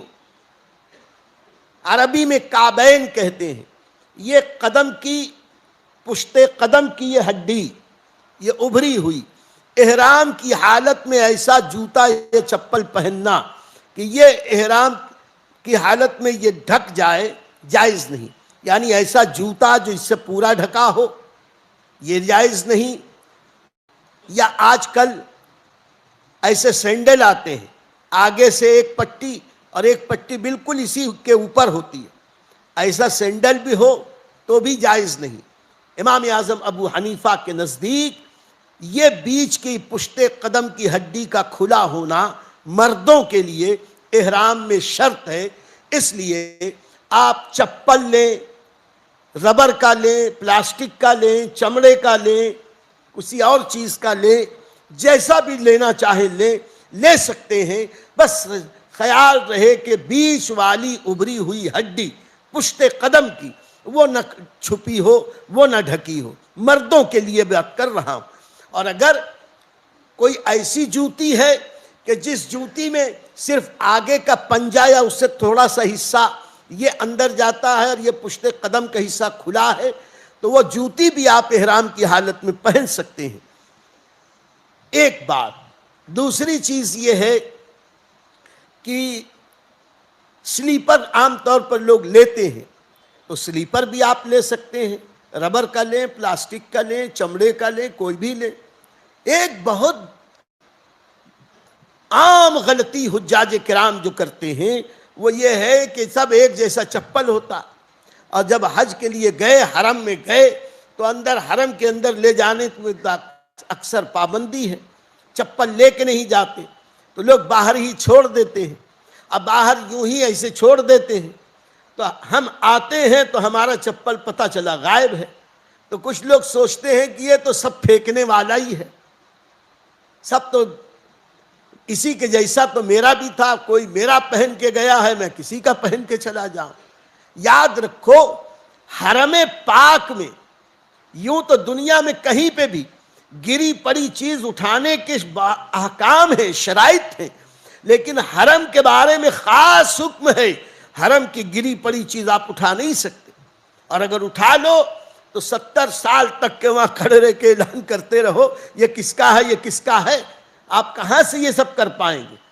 اور کسی کے چپل ہی کو صحیح بغیر اس کی اجازت کے آپ نے پہنا تو یہ ناجائز ہے اور حرام ہے۔ اور کچھ لوگ سوچتے ہیں ارے کتنا چپل لوں گا، ارے میاں آج 6 لاکھ 7 لاکھ روپے حج کے لیے خرچ کر رہے ہو، اب 6-7 لاکھ روپے حج کے لیے خرچ کر رہے ہو، پورے سفر میں اگر 5-6 جوڑی اگر چلا بھی گیا، 500-700-800 روپے چلے بھی گئے تو کون سا تم بھکاری ہو جاؤ گے؟ اس لیے وہاں حرم کے باہر پڑے ہوئے چپلوں کے آسرے میں نہ رہو، ہاں تھیلی وغیرہ لے لو، اس میں رکھ کے کہیں دور اہتمام کے ساتھ احتیاط کے ساتھ رکھ دو، اگر وہاں اہتمام اور احتیاط سے رہ جائے تو بہت اچھا، اگر وہاں سے بھی چلا جائے کوئی بات نہیں۔ وعلیکم السلام۔ تو اس کا آپ خاص خیال رکھیں۔ دوسری چیز یہ ہے، احرام کے حالت میں یہ 2 جوڑی احرام کا ہم نے کیا، اب احرام عورتوں کا کیا ہے؟ عورتوں کے احرام کے لیے کوئی خاص پابندی نہیں، وہ ان کا جو روزمرہ کا لباس ہے وہ وہی پہنے، اوپر سے جو برقع پہنتی ہیں پہنے، برقع نہیں چادر لیتی ہیں چادر لیں۔ مردوں کے لیے احرام کی شرط یہ ہے بے سلی لنگی یا بے سلی چادر اوڑھنا۔ بے سلی لنگی، اسے سل کے گول گول نہ کر لیا جائے، نہ اس میں بٹن لگائی جائے، نہ ہک لگایا جائے، نہ کسی اور ذریعے سے روکا جائے، نہ اس میں گانٹھ ماری جائے، بلکہ کل جب ہم بتائیں گے کہ اس طریقے سے لنگی پردے کے اہتمام کے ساتھ باندھیں، اب بے سلی لنگی، بے سلی چادر، یہاں تک کہ بنیان بھی نہیں پہن سکتے، انڈرویئر بھی نہیں پہن سکتے۔ احرام کی حالت میں مردوں کو اپنا چہرہ بھی ہر وقت کھلا رکھنا ہے، اپنا سر بھی ہر وقت کھلا رکھنا ہے، یہ شرط ہے احرام کی مردوں کے لیے۔ عورتوں کے لیے یہ شرط نہیں ہے، عورتیں سلا ہوا لباس پہنیں گی، بلکہ ان کے لیے پابندی ہے کہ پورا بدن ڈھکا ہو، صرف ان کا چہرہ احرام کی حالت میں کھلا ہو۔ اللہ کی عجیب شان ہے، پوری دنیا میں عورتوں کو حکم دیتا ہے کہ چہرہ ڈھانکو، پردہ کرو، اور اپنے حرم میں بلاتا ہے تو کہتا ہے پردہ اٹھاؤ۔ لیکن اگر ایک طرف وہ اپنی بندیوں کو حکم دیتا ہے کہ چہرے پہ نقاب نہ ڈالو، تو دوسری طرف مردوں کو حکم دیتا ہے اپنی نگاہ نیچی رکھو۔ امتحان کی گھڑی ہے، بہت سخت امتحان ہے، اپنے آپ کو، اپنی نگاہ کو، اپنے نفس کو قابو میں رکھو اور سوچو، اللہ کی قدرت کو ہر وقت نگاہ میں رکھو۔ اگر اللہ غضب کرے تو کیا کر سکتے ہیں؟ زمانے جاہلیت میں کچھ لوگوں نے حرم میں گناہ کر دیا تھا، اللہ نے ان دونوں کو پتھر کا بنا دیا۔ آج بھی اللہ اس پہ قدرت رکھتا ہے، اگر آج اللہ معاف فرما رہا ہے تو اس کا کرم ہے، رسول اللہ صلی اللہ علیہ وسلم کا صدقہ ہے۔ اس لیے عورتوں کے طرف بری نگاہ ڈالنا ہر جگہ حرام ہے، نامحرم کو دیکھنا، لیکن حج کے سفر میں اور زیادہ گناہ ہے۔ اپنے آپ کو قابو میں رکھو۔ تو عورتوں کے لیے شرط یہ ہے کہ وہ احرام میں پورا کپڑا پہنیں گی۔ البتہ پہلے تو نہیں تھا، اب انڈونیشیا، ملیشیا اور سنگاپور کی حجاج کو حج کرنے والی خواتین کو دیکھ کر ایک عورتوں کا بھی ایک احرام آج کل چلا ہے، جس میں یہ صرف چہرہ کھلا ہوتا ہے اور ایسے ڈھنگ سے وہ بندھا سلا ہوتا ہے کہ پورا بدن ان کا اس میں چھپا ہوتا ہے، اور وہ اتنا ڈھیلا ڈھالا اور بڑا ہوتا ہے کہ وہ اگر اوپر نیچے ہاتھ بھی کریں تو ان کے کلائیاں وغیرہ نہیں دکھائی دیتی۔ اس لیے ہماری خواتین جو حج کے لیے جا رہی ہیں وہ اس طریقے کا مقنا، اس طریقے کا احرام، یہ بھی 2 جوڑی لے لیں، 1 جوڑی کم سے کم لے لیں، تاکہ جب بھی ہوٹل سے باہر جانا ہو، چاہے طواف کے لیے، حج کے لیے، یا یوں ہی باہر نکلنا ہو تو پورے پردے کے اہتمام کے ساتھ نکلے۔ دوسری بہت اہم بات کہ ہماری ماؤں بہنوں کو، بیٹیوں کو چاہیے کہ جب جو جا رہی ہوں تو کپڑے جو سلاتی ہیں ان میں کم سے کم 2-3 جوڑے، بلکہ سب کپڑے وہ ایسا سلائیں جو پوری آستین کا ہو۔ آج عجیب دنیا پاگل ہو گئی، مردوں کے لیے تو پوری آستین کا مرد کپڑا پہن رہے ہیں اور عورتیں جو ہے صرف یہاں تک کا پہنتی ہیں، جبکہ عورتوں کے لیے پردے کا حکم عام دنوں، عام وقتوں کے لیے بھی یہ ہے کہ ٹخنوں تک، یہ کلائی تک ان کا پورا ہاتھ ڈھکا ہونا چاہیے۔ احرام کی حالت میں تو اور ڈھکا ہونا چاہیے، بلکہ حکم یہ ہے کہ جیسے پرانی بوڑھی عورتیں یہاں تک کا لباس پہنے ہوتی ہیں، آستین یہاں تک، اور وہ دوپٹے ہی کو مسلح کی طرح لپیٹ لیتی ہیں، اور لپیٹنے کے بعد وہ اسی میں چلتی ہیں تو چلنے میں یہ ہاتھ کی کلائیاں دکھائی دیتی ہیں۔ اگر نماز کے وقت کلائیاں دکھیں تو نماز نہ ہوگی، نماز کے وقت بال دکھا تو نماز نہ ہوگی، اور طواف کے وقت اگر عورتوں کی کلائی کھلی رہ گئی تو ان کا طواف نہ ہوگا، طواف نہ ہوگا تو ان کا عمرہ نہ ہوگا، ان کا حج نہ ہوگا۔ اس لیے خواتین حج کے لیے جائیں تو پوری آستین کے کپڑے پہلے سلا کے جائیں، اور وہ جو ڈھیلا سا اوپر سے ایک حجاب آتا ہے سفید رنگ کا، عام طور پر یا لے لیں، خرید لیں، یا اسے سلوا لیں، اسے ضرور لے کے جائیں۔ اور باقی وہ عورتیں تو ہاتھ کا موزہ بھی پہن سکتی ہیں، پیر کا موزہ بھی پہن سکتی ہیں، اور اندر سے ایک چھوٹا سا احرام کے نام پر ایک رومالی جیسا کچھ باندھتی ہیں تاکہ بال اندر رہے، یہ بھی ان کے لیے بہتر ہے۔ اس سے بال اندر رہتا ہے۔ عورتوں کو چاہیے کہ وہ وضو وغیرہ اگر کرنا ہو ہوٹل میں یا کہیں ایئرپورٹ وغیرہ پر، تو وہ باقاعدہ اندر چلی جائیں، جہاں ٹوائلٹ وغیرہ میں اندر پردے کا اہتمام ہو، وہاں جا کے وہ وضو کریں، اس لیے کہ وضو کے لیے ان کو کپڑے اوپر کرنے ہیں، مسح کرنے کے لیے سر کے اوپر سے چادر ہٹانی ہے۔ اب وہ کھلے میں وضو کرنے لگیں گی تو ان کے بال دکھیں گے، ان کی کلائیاں دکھیں گی، یہ ناجائز ہے، حرام ہے۔ تو وضو کے وقت بھی خواتین پردے کا اہتمام کریں، یہ خاص طور پہ خیال رکھیں۔ اور عورتوں کو بھی چاہیے کہ بس یہی 4-5 جوڑے لے کے جائیں۔ اب عورتوں کو کون بتائے؟ اور ایک حجیانی کہنے لگی، حضرت میں تو خالی 20 جوڑے لی ہوں بس۔ میں نے کہا ارے 20 جوڑے کیا کرو گی؟ تو کہنے لگی کیا کروں، یہ پھپھی نے دیا ہے، وہ ماموں نے دیا ہے، وہ اماں نے دیا ہے، وہ چچا نے دیا ہے، وہ چاچی نے دیا ہے، کس کا چھوڑوں؟ میں نے کہا کہ یہ 20 جوڑے کیوں لے جا رہی ہو؟ کہ 20 اور لے جاؤ، 40 دن رہنا، روزانہ ایک ایک جوڑا پہننا، اتارنا، خیرات کرتے جانا۔ کہا تو خیرات کروں گی تو میں نے بوجھ لے کے جاتی کیوں؟ تو اور احتیاط یہ ہے کہ کم سے کم بوجھ لے کے جائیں، جتنا بوجھ کم ہوگا سفر اتنا آسان ہوگا۔ اب آپ کا بوجھ کم ہوگا تو دوسروں کا بوجھ آپ اٹھائیں گے، اس لیے اس کا خیال رکھیں۔ عورتوں کو چاہیے کہ بہت زیادہ زیور وغیرہ بھی لے کے نہ جائیں۔ اب اتنا زیور لے کے جانا، وہاں کوئی زینت کر کے دکھانا ہے؟ زینت تو شوہروں کے لیے ہونی چاہیے، اور آج تو الٹا ہے، شوہر کے سامنے آتی ہیں تو سر جھاڑ منہ پہاڑ، اور شادیوں میں کدھر ادھر کہیں جاتی ہیں تو وہ بیوٹی پارلر سے سج کے آتی ہیں۔ اب پتہ نہیں، جن کو دکھانا ہے ان کے سامنے چڑیل بن کے آتی ہیں، اور جن کو نہیں دکھانا ہے ان کے سامنے سج کے جاتی ہیں۔ الٹی ہی چال چل رہی ہیں۔ اس لیے اس کا خیال رہے، بہت زیادہ زیب و زینت کی ضرورت نہیں۔ ہاں چوڑی ہے، تھوڑے بہت زیورات ہیں، یہ عورت کا حق ہے، عورت کا زیور ہے، زینت اس کے لیے جائز ہے، تو شرعی پابندیوں کے ساتھ تھوڑا بہت زیور لے لیں، یہ اتنا کافی ہے۔ اور عورتوں کے لیے ایک اور مسئلہ بتا دوں، مدینہ منورہ جاؤ تو ان کو ایک رکن حج کے سفر کا یاد آتا ہے، کہتے ہیں مدینے سے سونا ضرور خریدنا چاہیے، سونا ضرور خریدنا چاہیے۔ یہ پتہ نہیں کہاں سے رکن لے آیا کہ مدینے سے سونا بہت ضرور خریدنا چاہیے۔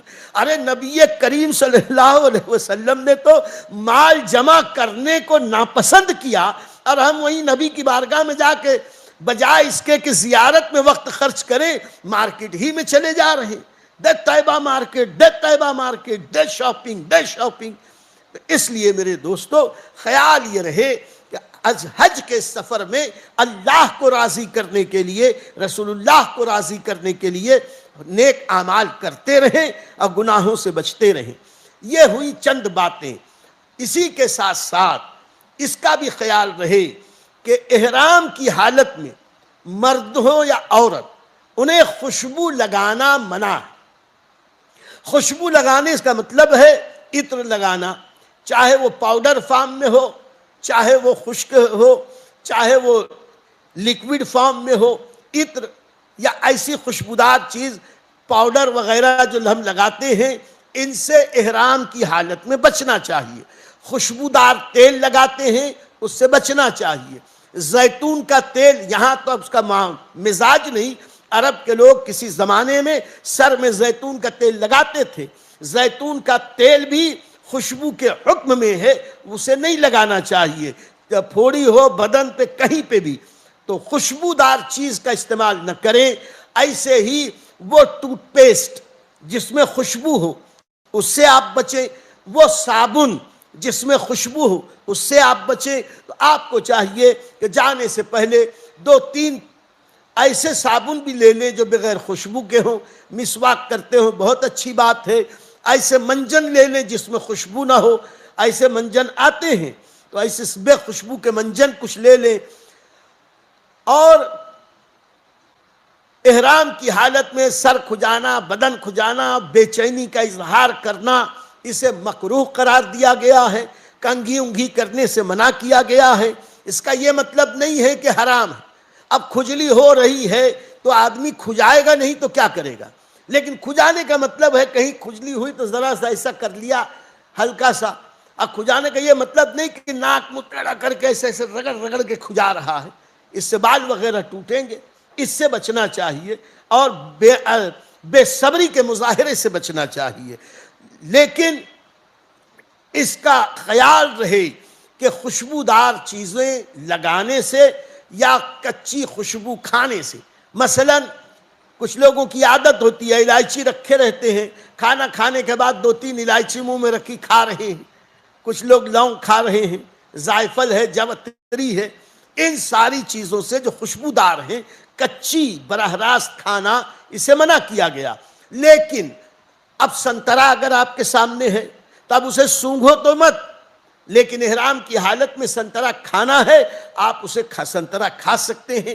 گرم مسالے میں کھانا پکا ہے، گوشت، انڈا، مچھلی، پکا ہوا بریانی، کوئی بھی سالن بنا ہے اس میں گرم مسالے پڑے ہیں، اور ظاہر سی بات ہے سیخ بھنی جا رہی ہو تو اس میں سے سیخ کی خوشبو تو آ ہی رہی ہے.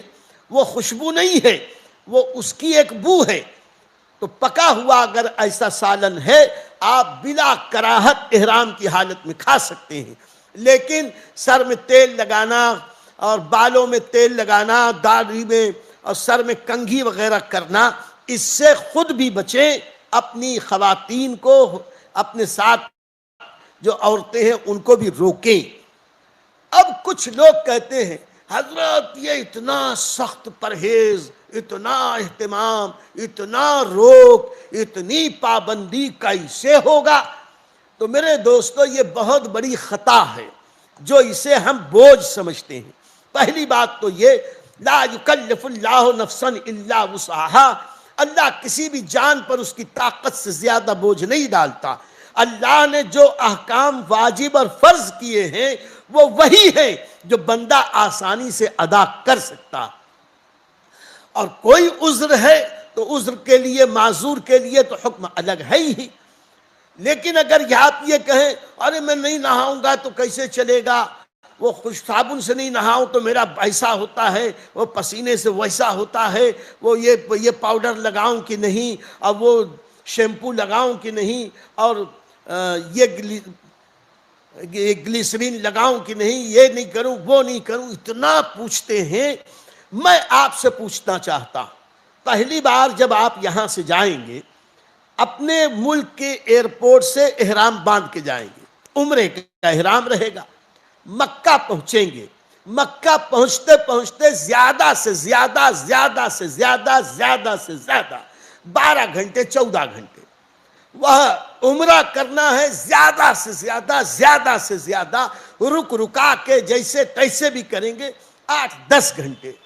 ایک دن سے زیادہ نہیں لگتا عمرہ میں. تو کیا ایک دن آپ اپنے آپ کو روک نہیں سکتے نہانے سے؟ کیا خوشبودار صابن سے ہاتھ دھونے سے 1-2 دن کے لیے نہیں روک سکتے اپنے آپ کو؟ اور وہاں رہ کے جب عمرہ کریں گے تو مسجد عائشہ یا جعرانہ یا حدود حرم کے باہر کہیں سے بھی احرام باندھ کے آئیں گے اور آ کے وہاں جا کے عمرہ کریں گے. زیادہ سے زیادہ 4 گھنٹے 6 گھنٹے 3 گھنٹے 5 گھنٹے، اتنی دیر آپ اپنے اوپر کنٹرول نہیں کر سکتے. اس لیے اپنے ذہن سے یہ نکال دو کہ احرام کی پابندی بہت سخت ہے. اور کچھ لوگ تو کہتے ہیں کھجانا مت، ایک بال ٹوٹ گیا تو ایک دم دینا پڑے گا. اب کسی کو بیچارے کی عمر کے حساب سے تکلیف ہے، اب وہ یوں ہی سے پانی بھی ڈالے تو 10-20 بال گر جائیں، اگر وضو کرتا ہے تو 2-4 بال گر جائیں. اگر ایسے ہی ہر بال پہ ایک دم دینا پڑے تو اتنا دم دینا پڑے گا کہ دم دیتے دیتے اس کا دم نکل جائے. اور اللہ ایسے کسی کو پابند نہیں کرتا. دم یہ 2-4 بال گرنے پہ نہیں ہوتا. ہاں 2-4 بال گر جائے تو اس کا حکم یہ ہے ایک بال پر 1 مٹھی اناج صدقہ کر دے. یعنی اگر دن بھر میں 1-2 ریال 4 ریال اگر کوئی صدقہ کر دے تو یہی اس کے لیے کافی ہے. 2-4 ریال 10 ریال اللہ کی راہ میں خرچ صدقہ کر دے تو یہ حج کی مقبولیت کی نشانی بھی ہے. اور اس کا بھی خیال رہے کہ چہرے پر آج کل وہ ماسک لگانے کی پابندی لگا رہے ہیں، یہ ماسک لگاؤ، یہ اپنے چہرے پہ کچھ نہ کچھ پٹی باندھ لو، کچھ لوگ جو ہے سر پہ ٹوپی پہن لینے کے لیے کہتے ہیں کہ گرمی بہت ہے۔ ایسا نہ کیا جائے، شریعت نے کہا ہے چہرہ کھلا رکھو، شریعت نے کہا ہے کہ سر کھلا رکھو، تو سر اور چہرہ کھلا رکھو۔ ہاں گرمی بہت ہے تو آپ چھتری لے سکتے ہیں، بارش ہو گرمی ہو سائے کے لیے آپ چھتری لے سکتے ہیں، سلا ہوا کپڑا تو نہیں پہن سکتے۔ اتنی پابندی ہے کہ اگر کوئی مرد ایسی بیماری میں مبتلا ہے جس کو کہتے ہیں سلسلہ البول یا تقطیر البول، قطرہ قطرہ پیشاب کا ٹپکتا رہتا، ایسے مریض کو بھی اجازت نہیں ہے کہ وہ انڈر ویئر پہنے۔ اس کے لیے ہاں فقہا نے اتنی اجازت دی کہ ایسا نرم اور ملائم کاٹن کا کپڑا لے بڑا سا، اور اسے لنگوٹ کی طرح کاٹ لے، سیے نہ، لنگوٹ کی طرح کاٹ لے اور اسے باندھ لے، ایسے دو چار جوڑے رکھ لے تاکہ جو ناپاکی اور نجاست ہے وہ زمین پر گرنے کی بجائے کپڑے میں رہے، اور مسائل جو اس کے وضو اور غسل کے ہیں وہ علماء سے تفصیل سے معلوم کر لے، انشاءاللہ اس کی ساری مشکلات حل ہو جائیں گی، ورنہ سلا ہوا کپڑا نہیں پہن سکتے۔ اب وہ ساتھ ہی ساتھ اگر سوتے میں ہم جب سوئیں گے تو کوئی کہے کہ اگر سر کے نیچے تکیہ لے سکتے ہیں کہ نہیں، تو بلا شبہ تکیہ لے سکتے ہیں۔ یہ تکیہ لینا یہ لباس نہیں ہے، یہ ٹوپی اور عمامہ نہیں ہے، لے سکتے ہیں۔ سوتے میں آدمی کروٹ لیا، کروٹ میں اس کا یہ گال تکیے پہ رہا، اس کروٹ پہ آیا تو یہ پورا رخسار اور اس کا ماتھا یہ تکیے پہ رہا، اس سے کوئی گناہ نہیں ہے۔ اگر نیند کے جھونکے میں بس میں بیٹھا، ہوائی جہاز کی سیٹ پہ بیٹھا، اور سامنے اس کے سامنے جو سیٹ ہے، اب اس نے اپنا ہاتھ ایسے رکھ کے سیٹ پہ رکھ دیا تو اس سے کچھ نہیں ہونے والا، اس سے کوئی پابندی نہیں ہے۔ پابندی یہ ہے کہ اپنے چہرے پر نقاب ڈالے، یا سونے کی عادت ہے، اور مہاشے کو عادت یہ ہے کہ جب تک کہ وہ پورا تان کے نہیں سوتے نیند ہی نہیں آتی، تو یہ منع ہے، اس پہ کنٹرول کرنا چاہیے۔ اور اس میں بھی اب کوئی یہ کہے کہ میں تو نیند میں تھا، مجھے کیا پتا کہ کب میں نے ایسا کیا، تو یہ جو کب میں نے ایسا کیا تو دم دینا پڑے گا، تو روز دم ایسا نہیں ہے، چہرہ پورا 12 گھنٹے تک مسلسل ڈھکا رہے تب دم ہے، اور اس سے کم اگر ڈھکا رہا گھنٹہ 2 گھنٹہ بے خیالی میں، تو اسے چاہیے کہ 1 صدقہ فطر کی مقدار غریبوں میں صدقہ کر دے، یعنی 2 کلو 45 گرام گیہوں یا آٹا وہاں مکے میں جس قیمت میں ملتا ہو اتنا ریال وہاں صدقہ کر دے، ویسے روزانہ 1 صدقہ کر دے، جتنا صدقہ کرے گا اتنا ثواب ملے گا۔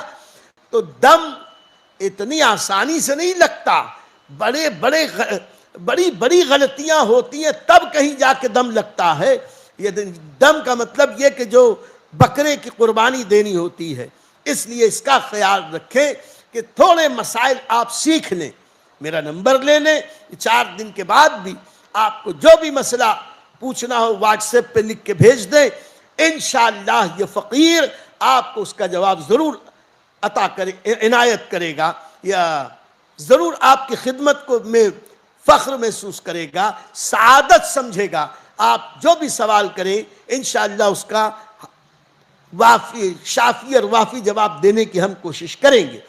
تو یہ ہوئی چند وہ باتیں جو ضرورت کی تھیں، اور جو حج کمیٹی سے جا رہے ہیں اس سال تو ہم نے ان کے لیے سنا ہے کہ صرف 1 بیگ دیں گے، اور سب کو ایک ہی بیگ ہے، ایک ہی جیسا، اور اس بیگ کے علاوہ کوئی بیگ لے کے نہیں جا سکتے، تو اس میں بھی گھبرانے کی بات نہیں۔ جیسے میں نے کہا کم سے کم سامان لے کے جاؤ، آسانی کے ساتھ جاؤ، آسانی کے ساتھ آؤ، پیسے البتہ زیادہ لے کے جاؤ۔ ایک بات اور رہ گئی، احرام کی حالت میں جو بیلٹ باندھا جاتا، اگر وہ بیلٹ اس لیے باندھا کہ لنگی رکی رہے تو بھی جائز، اگر اس لیے باندھا کہ اس میں پیسے وغیرہ موبائل وغیرہ رکھیں تو بھی جائز، اگر بغیر باندھے کام چلتا ہے تو بہت اچھی بات ہے، لیکن بیلٹ چاہے چمڑے کا ہو، کپڑے کا ہو، اور کسی دوسری چیز کا ہو، آپ اسے بہرحال ضرورت کے تحت باندھ سکتے ہیں۔ ایسے ہی ایک چھوٹا بیگ آپ ایسا ضرور لے لیں جس میں تھوڑا بہت ضرورت کا سامان، کچھ دوائیں، پاسپورٹ، ٹکٹ، ویزا، ایک ڈائری، ایک دو پین، کچھ مسائل جس میں لکھے ہوں، کچھ دعائیں لکھی ہوں، کچھ یادداشتیں ہوں، وہ ہر وقت ساتھ میں رہے۔ موبائل بھی اسی میں رکھ لیا کریں، ہر وقت ہاتھ میں لے کے لٹکا کے لے کے چلنے کی ضرورت نہیں۔ اگر یہ بیگ آپ لٹکا کر بھی لے کے چلیں گے، گلے میں ڈال کر بھی چلیں گے تو لے جا سکتے ہیں، اس میں کوئی شرعی پابندی یا کوئی گناہ نہیں ہے۔ یہ ہوئی چند باتیں احرام کے تعلق سے۔ اسی کے ساتھ ساتھ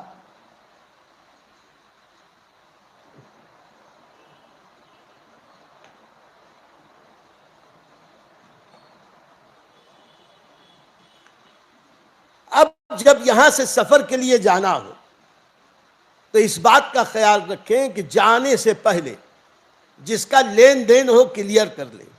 جس کا لین دین ہو، یعنی کسی کو دینا ہو، قرض کسی کا باقی ہو، یا تو دے دیں یا تو اس سے معذرت کر کے معافی مانگ کے مہلت لے لیں۔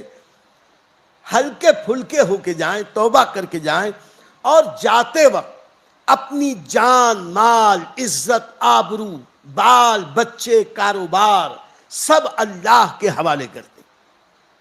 کچھ لوگ جاتے ہیں تو سارا دل اور دماغ یہی لگا رہتا ہے، میرا بچے کا کیا ہوگا، میری بچی کا کیا ہوگا، میرے کاروبار کا کیا ہوگا۔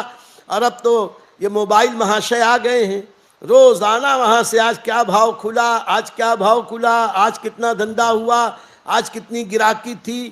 یہ سب فراق وہاں جانے کے بعد نہیں کرنا چاہیے، بلکہ اپنی جان، اپنا مال، اپنی عزت، اپنی آبرو، اپنا ایمان، اپنے بال بچے، کاروبار سب اللہ کے حوالے کر دو۔ یاد رکھو، تم یہاں رہ کر اپنے بچوں کی وہ حفاظت نہیں کر سکتے جتنی تمہاری غیر موجودگی میں اللہ حفاظت کر سکتا۔ یقین کے ساتھ اللہ کے حوالے کر کے جاؤ اور پرسکون ہو کے جاؤ۔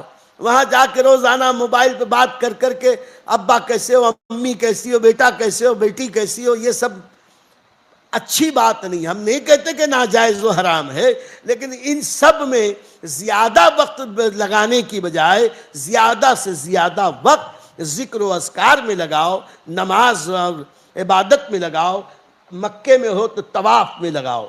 ان ساری باتوں کو میں نے جو بھی بیان کیا، میں سمجھتا ہوں کہ آپ حضرات سمجھ گئے ہوں۔ یہ باتیں ہوئی حج کے پہلے کی باتیں۔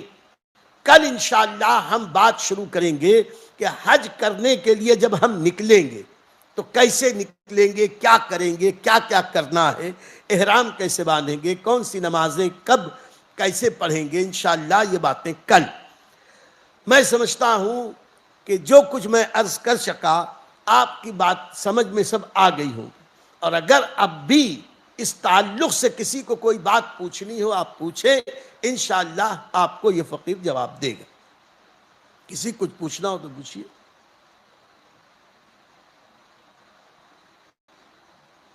نہیں، اس تعلق سے نہیں، اور کوئی ذہن میں سوال ہو تو۔ کل ایک حاجی صاحب آئے تھے، 2 گھنٹے تک الحمدللہ انہوں نے پورا لکھ کے لائے تھے، 2 گھنٹے تک انہوں نے سوالات کیے، الحمدللہ مطمئن ہو کے گئے۔ آپ لکھ کے لے کے بھی آئیں، اگر جو چیز آپ نے ابھی تک پڑھی ہو، سیکھی ہو، اس میں جو کچھ نہیں سمجھ میں آیا ہو، ابھی جو باتیں ہم نے عرض کی اس میں اگر کوئی بات میں سمجھ میں آئی ہو تو آپ پوچھیے۔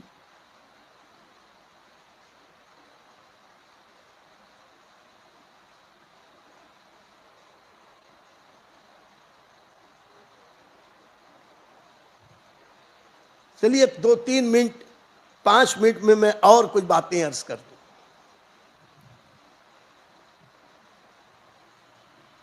مثال کے طور پر اب آج ایئرپورٹ پہنچا ہی دیا جائے،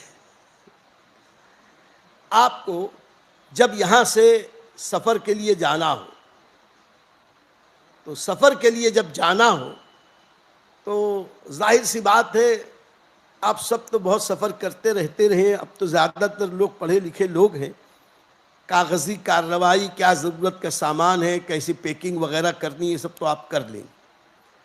اب یہ سمجھیے کہ ہمیں آج سفر پہ جانا ہے، تو سفر پر جانے سے پہلے سنت رسول یہ ہے کہ ہم ذرا صاف ستھرا ہو لیں، غیر ضروری بالوں سے اپنے آپ کو آزاد کر لیں، خط وغیرہ بنوا لے، بال وغیرہ چھوٹے کر لے۔ حاجیوں کو تو چاہیے کہ وہ اتنے چھوٹے کر لے بال کہ وہاں جانے کے یہ بال وال ٹوٹنے کے چکر ہی سے بچ جائیں۔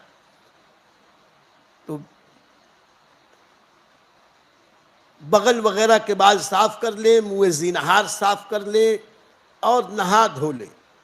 نہا دھو کے پاک صاف کپڑے، نئے ہو تو بہتر، نہ نئے ہو تو پاک صاف کپڑے پہن کر خوشبو لگا لے، سرما لگا لے، عطر لگا لے، مسواک کر لے، تاکہ ظاہری اور باطنی پاکیزگی کی ابتدا ہو جائے۔ یاد رکھو مسلمانوں، آگے ہم عرض کریں گے کہ حج کے فائدے کیا ہیں۔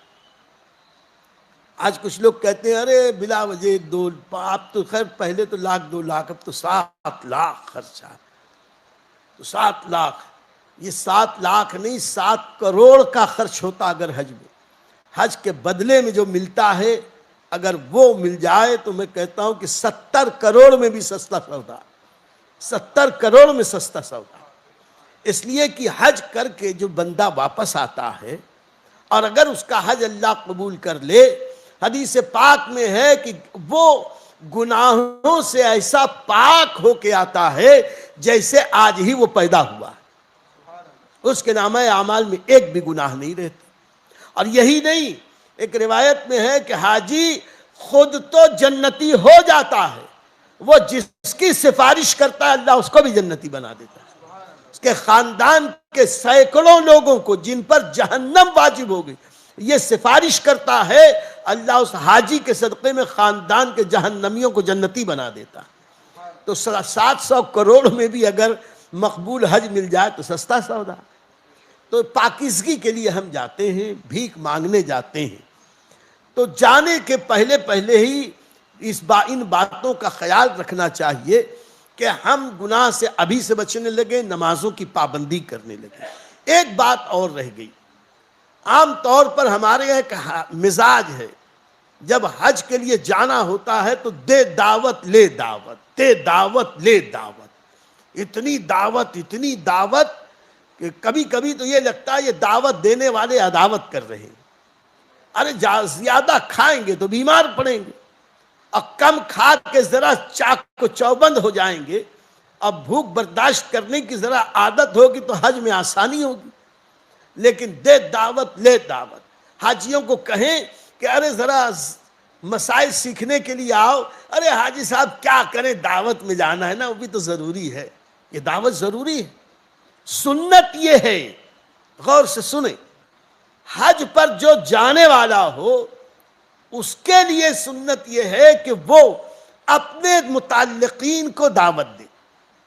حج پہ جانے سے پہلے اپنے متعلقین کو حاجی دعوت دے، اور جب وہ حج کر کے لوٹے تو پاک صاف ہو کے آیا ہے، جنتی ہو کے آیا ہے، اب ہمیں چاہیے کہ ہم انہیں دعوت دیں۔ لیکن ہمارے یہاں الٹا ہی ہے، حاجی صاحب جاتے ہیں تو جتنے سمدھیانے اور جتنی سسرال والے اور یہ سالی یا وہ سالہ، ایسے کوئی پوچھتا نہیں، اور یہ سب وقت آیا تو دے دعوت لے دعوت۔ اس لیے دعوتوں کو جہاں تک ہو سکے اوائڈ کرو۔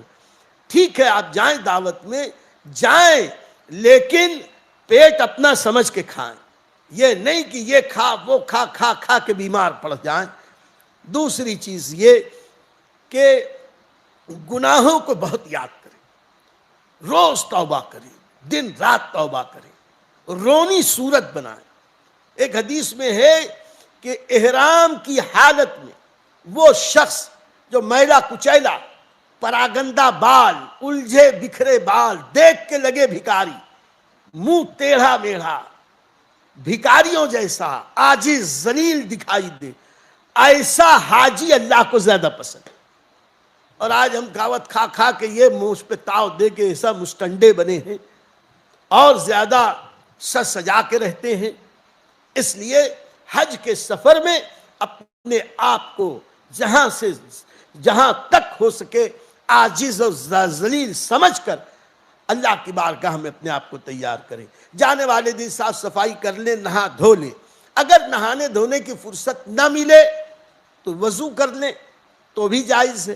یہ نہانا اس لیے ہے کہ حضور صلی اللہ علیہ وسلم جب بھی کسی طویل سفر پر تشریف لے جاتے تھے تو پہلے اپنے کاشانہ اقدس پر غسل فرماتے.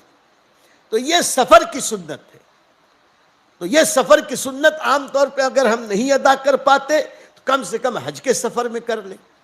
اور اگر یہ اس سفر میں غسل نہ کر سکیں, بیماری کی وجہ سے, وقت کی تنگی کی وجہ سے یا اور کوئی مجبوری ہے, تو نہ بھی غسل کریں تو وضو کر لیں, پاک صاف ہو جائیں.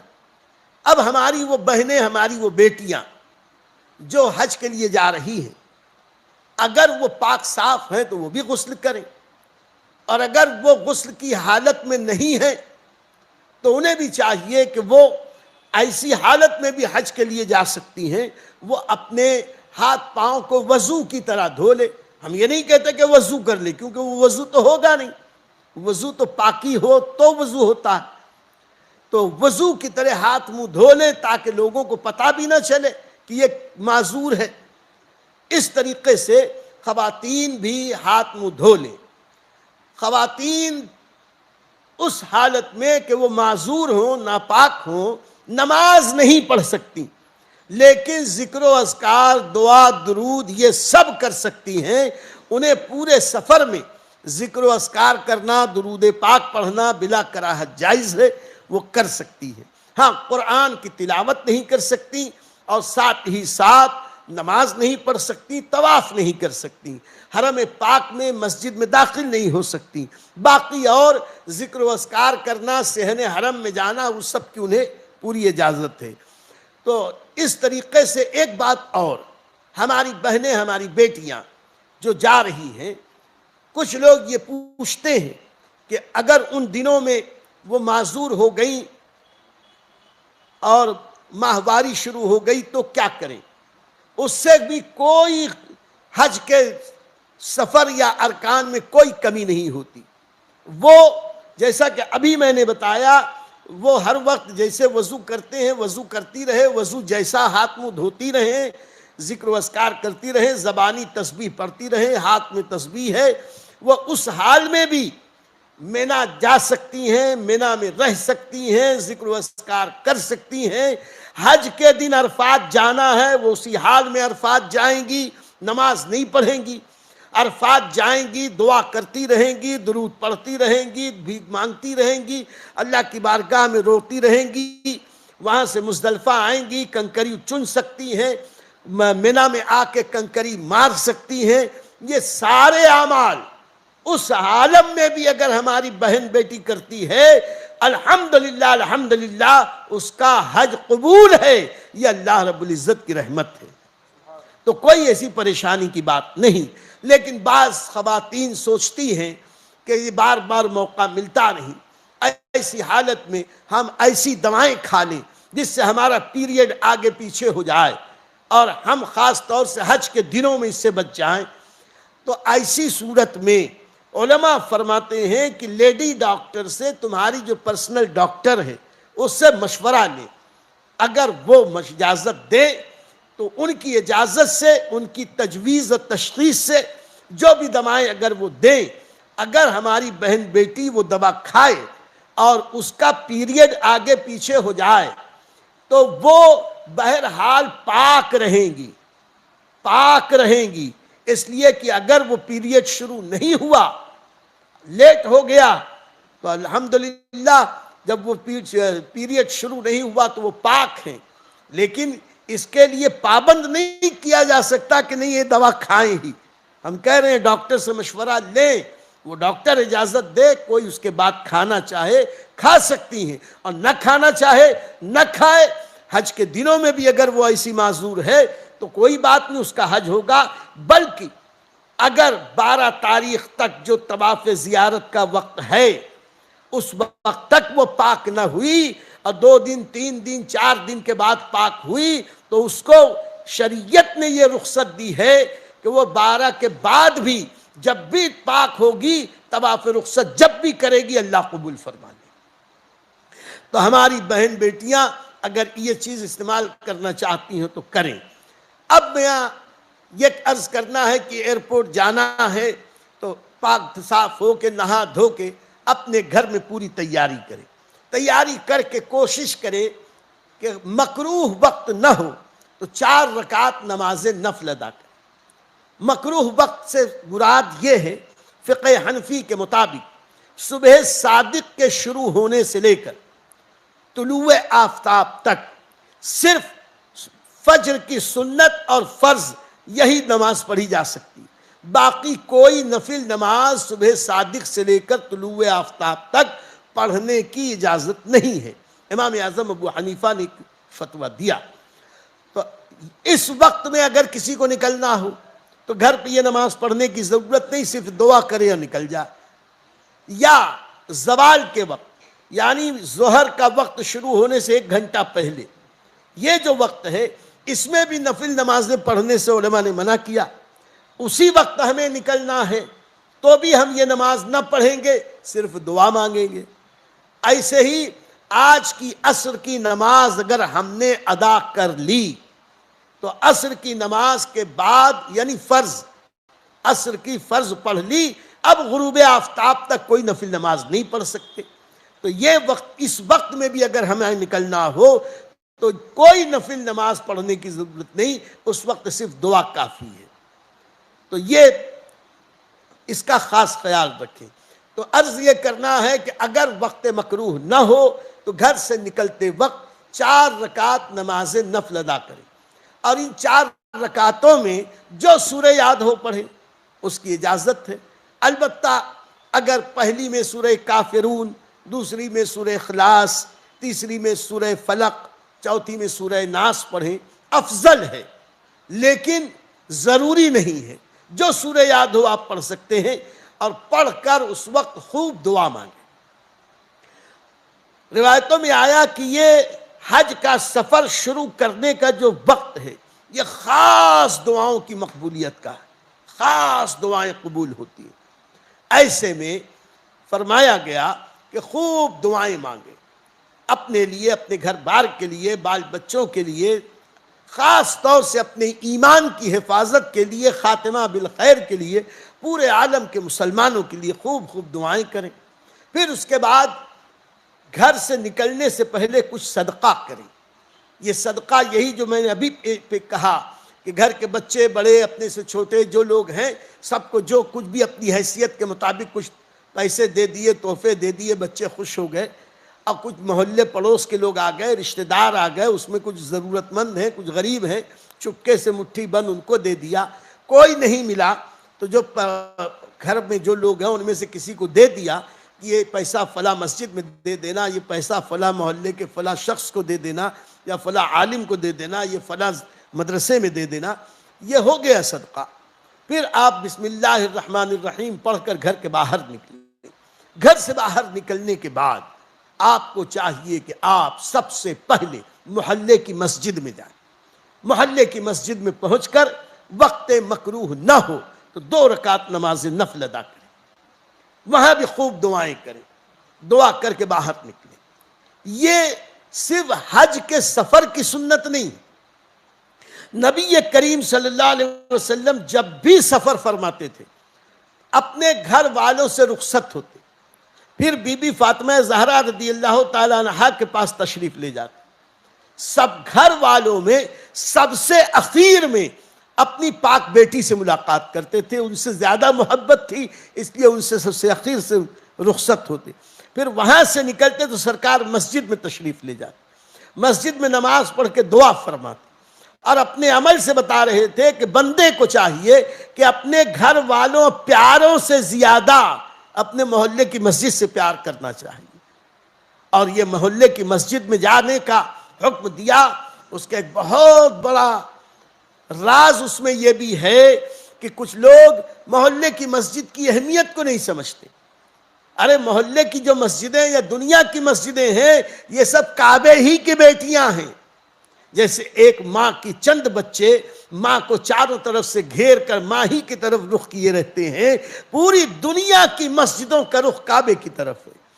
کعبہ سب کی ماں ہے، یہ مسجدیں سب اس کی بیٹیاں ہیں، اور اللہ کی مرضی یہ ہے کہ میرے گھر آنے سے پہلے اپنے محلے کی مسجد کو آباد کرو، اس کی اہمیت کو سمجھو، اپنے محلے کی مسجد کی ضرورت کو نہ بھولو۔ تو محلے کی مسجد میں جائیں، وقت مکروہ نہ ہو تو 2 رکعت نماز نفل پڑھیں، دعائیں مانگیں، پھر وہاں سے نکلیں، بسم اللہ پڑھ کر آپ سواری پہ سوار ہوں۔ پھر وہاں سے بھیونڈی والوں کو تو بہت آسان ہے، یہاں سے نکلے اور ایئرپورٹ پہنچ گئے، اور جو دور دراز کے لوگ ہیں ان کو تو کبھی کبھی 1 دن 2 دن کا سفر کر کے دوسرے شہروں میں جانا پڑتا ہے۔ خیر جیسا بھی ہو، تو جب جس منزل پر پہنچیں، اللہ توفیق دے تو اس منزل پر پہنچ کر 2 رکعت نماز پڑھیں، اور اس منزل پر پہنچ کر 2 رکعت نماز پڑھ کے دعا مانگیں۔ یہ نفل نمازیں، وقت مکروہ نہ ہو تو پڑھیں، یہ دعا کی مقبولیت کی گھڑی۔ اور جب وہاں سے کچھ دیر رک کے رخصت ہونے لگے، پھر 2 رکعت نفل نماز پڑھ کے دعا مانگے، اس لیے کہ نبی کریم صلی اللہ علیہ وسلم جب بھی سفر فرماتے اور کسی منزل پر قیام فرماتے، سواریوں سے سرکار نیچے تشریف لاتے تو پہلے 2 رکعت نماز ادا کر کے دعا مانگتے، پھر بستر وغیرہ لگایا جاتا، خیمے لگائے جاتے، کھانا کھایا جاتا، اور جب تک رکنا ہوتا رکتے، اور جب وہاں سے رخصت ہونا ہوتا تو رخصت سے پہلے پھر حضور صلی اللہ علیہ وسلم 2 رکعت نماز ادا فرماتے، دعا فرماتے۔ تو کسی بھی منزل پر پہنچ کر یا وہاں سے رخصت ہوتے وقت 2 رکعت نماز پڑھنا یہ سنت ہے۔ یہ صرف حج کے سفر کی نہیں، عام سفر کی بات ہے، لیکن ہم عام سفر میں نہیں کر پاتے، کم سے کم حج کے سفر میں تو کر سکتے ہیں۔ اب سوال یہ ہے کہ اب پہلے جیسا سفر تو ہے نہیں، اونٹوں پر، گھوڑوں پر، یہ منزل کیسے اب سمجھیں؟ تو اسے یوں سمجھیں کہ ہم یہاں سے ایئرپورٹ پہنچے، یہ ایک منزل ہے، ایئرپورٹ سے جدہ پہنچے، یہ دوسری منزل ہے، جدہ سے مکہ پہنچے، یہ تیسری منزل ہوئی، مکے سے منی پہنچے، یہ الگ منزل ہوئی، ہم عرفات پہنچے، یہ الگ منزل ہوئی، ہم مدینہ پہنچے، یہ الگ منزل ہوئی، ہم جدہ آئے، یہ الگ منزل ہوئی۔ یا یہاں کے رہنے والے اب پورے مہاراشٹر کے لوگ مثال کے طور پر بمبئی ایئرپورٹ ہی سے جانا ہے، تب وہ جلگاؤں سے چلیں گے تو وہ اگر اپنے گھر سے چلے ریلوے اسٹیشن تو ایک منزل ہو گئی، بمبئی پہنچے دوسری منزل ہو گئی، کچھ دیر کے بعد ایئرپورٹ پہنچے تیسری منزل ہوئی، پھر ایئرپورٹ سے جدہ پہنچے چوتھی منزل ہوئی۔ مطلب یہ کہ جو جگہ تبدیل ہوئی یہ منزلیں ہیں، اور ان منزلوں پر جب بھی گزر ہو، وقت مکروہ نہ ہو، اللہ توفیق دے تو 2 رکعت نماز نفل پڑھو اور اللہ سے دعائیں مانگو۔ یہ دعاؤں کی مقبولیت کی گھڑی ہے، اور خیال رہے کہ پورے سفر حج میں جتنی زیادہ دعا مانگ سکتے ہو اتنی مانگو، اس لیے کہ یہ سفر خاص دعا کا سفر ہے، بھیک مانگنے کا سفر ہے، دعاؤں کی مقبولیت کا سفر ہے۔ اپنے لیے، اپنے بال بچوں کے لیے، جان و ایمان کے لیے، ہر چیز کے لیے دعا مانگو، خاص طور سے پورے عالم اسلام کے لیے دعا مانگو۔ خالی یہی مت دعا مانگو کہ اللہ 36 کروڑ کی چوتھائی دے دے یا 56 کروڑ کی چوتھائی دے دے، خالی دولت ہی نہ مانگو، بلکہ اللہ سے دین مانگو، ایمان مانگو، عشق رسول مانگو، شریعت سنت کی پابندی مانگو، ایمانداری مانگو، سچ بولنے کی توفیق مانگو۔ اللہ تعالیٰ جب تمہیں توفیق دے، دعا مانگتے رہو، اور اس یقین کے ساتھ مانگو کہ اللہ عطا کرے گا تو ضرور اللہ عطا فرمائے گا۔ تو یہ ہوئی چند بنیادی باتیں پہلے دن کی کہ کیا کیا کرنا ہے، کیسے کیسے کرنا ہے۔ انشاءاللہ کل ہم ایئرپورٹ سے شروع کریں گے اور احرام باندھنے کے طریقے سے شروع کریں گے۔ اگر آپ آج سوال نہ کر پا رہے ہوں، کل سوالوں کی تیاری کر کے آئیں، انشاءاللہ بشرط توفیق الہی ہم اطمینان بخش جواب دینے کی کوشش کریں گے۔ اللہ تعالیٰ سب کے سفر کو آسان فرمائے، قبول فرمائے۔ وآخر دعوانا ان الحمدللہ رب العالمین۔ آئیں دعا کریں۔ اللہم صلی وسلم وبارک علی سیدنا و مولانا محمد طب القلوب ودوائها وعافیت الابدان وشفائها ونور الابصار وضیائها وآلہ وصحبہ دائما ابدا۔ اعوذ باللہ من الشیطان الرجیم بسم اللہ الرحمن الرحیم وَإِن يَكَادُ الَّذِينَ كَفَرُوا لَيُزْلِقُونَكَ بِأَبْصَارِهِمْ لَمَّا سَمِعُوا الذِّكْرَ وَيَقُولُونَ إِنَّهُ لَمَجْنُونٌ وَمَا هُوَ إِلَّا ذِكْرٌ لِّلْعَالَمِينَ اهْيَنِ شِرَاهِيًّا بِحَقِّ كَافٍ هَا يَا عَيْنٌ صَادٌ وبحق حامیم عین سین قاف وبحق سلام قولا من رب الرحیم وبحق الیس اللہ بکاف عبدہ وبحق انا فتحنا لک فتحا مبینا یا فتاح افتح لنا ابواب الخیر كلها وبحق ان اللہ هو الرزاق ذو القوة المتین نصر من اللہ وفتح قریب فاللہ خیر حافظا فاللہ خیر حافظا فاللہ خیر حافظا وهو ارحم الراحمین ان اللہ وملائکتہ یصلون علی النبی یا ایہا الذین آمنوا صلوا علیہ وسلموا تسلیما اللہم صل علی سیدنا و مولانا محمد وعلی آل سیدنا و مولانا محمد وبارک وسلم الا ان اولیاء اللہ لا خوف علیہم ولا هم يحزنون الذين آمنوا وكانوا يتقون سبحان ربك رب العزة عما يصفون والسلام على المرسلين والحمد لله رب العالمين بحق لا إله إلا الله محمد رسول الله. ایک بار لبیک پڑھ لیں. لبیک اللہم لبیک لبیک لا شریک لک لبیک ان الحمد والنعمت لک والملک لا شریک لک لبیک اللہم لبیک لبیک لا شریک لک لبیک ان الحمد والنعمت لک والملک لا شریک لک لبیک اللہم لبیک لبیک لا شریک لک لبیک ان الحمد والنعمت لک والملک لا شریک لک. کل انشاءاللہ ٹھیک 10 بجے ہم اپنا پروگرام شروع کر دیں گے. آپ حضرات ضرور وقت پر تشریف لائیں.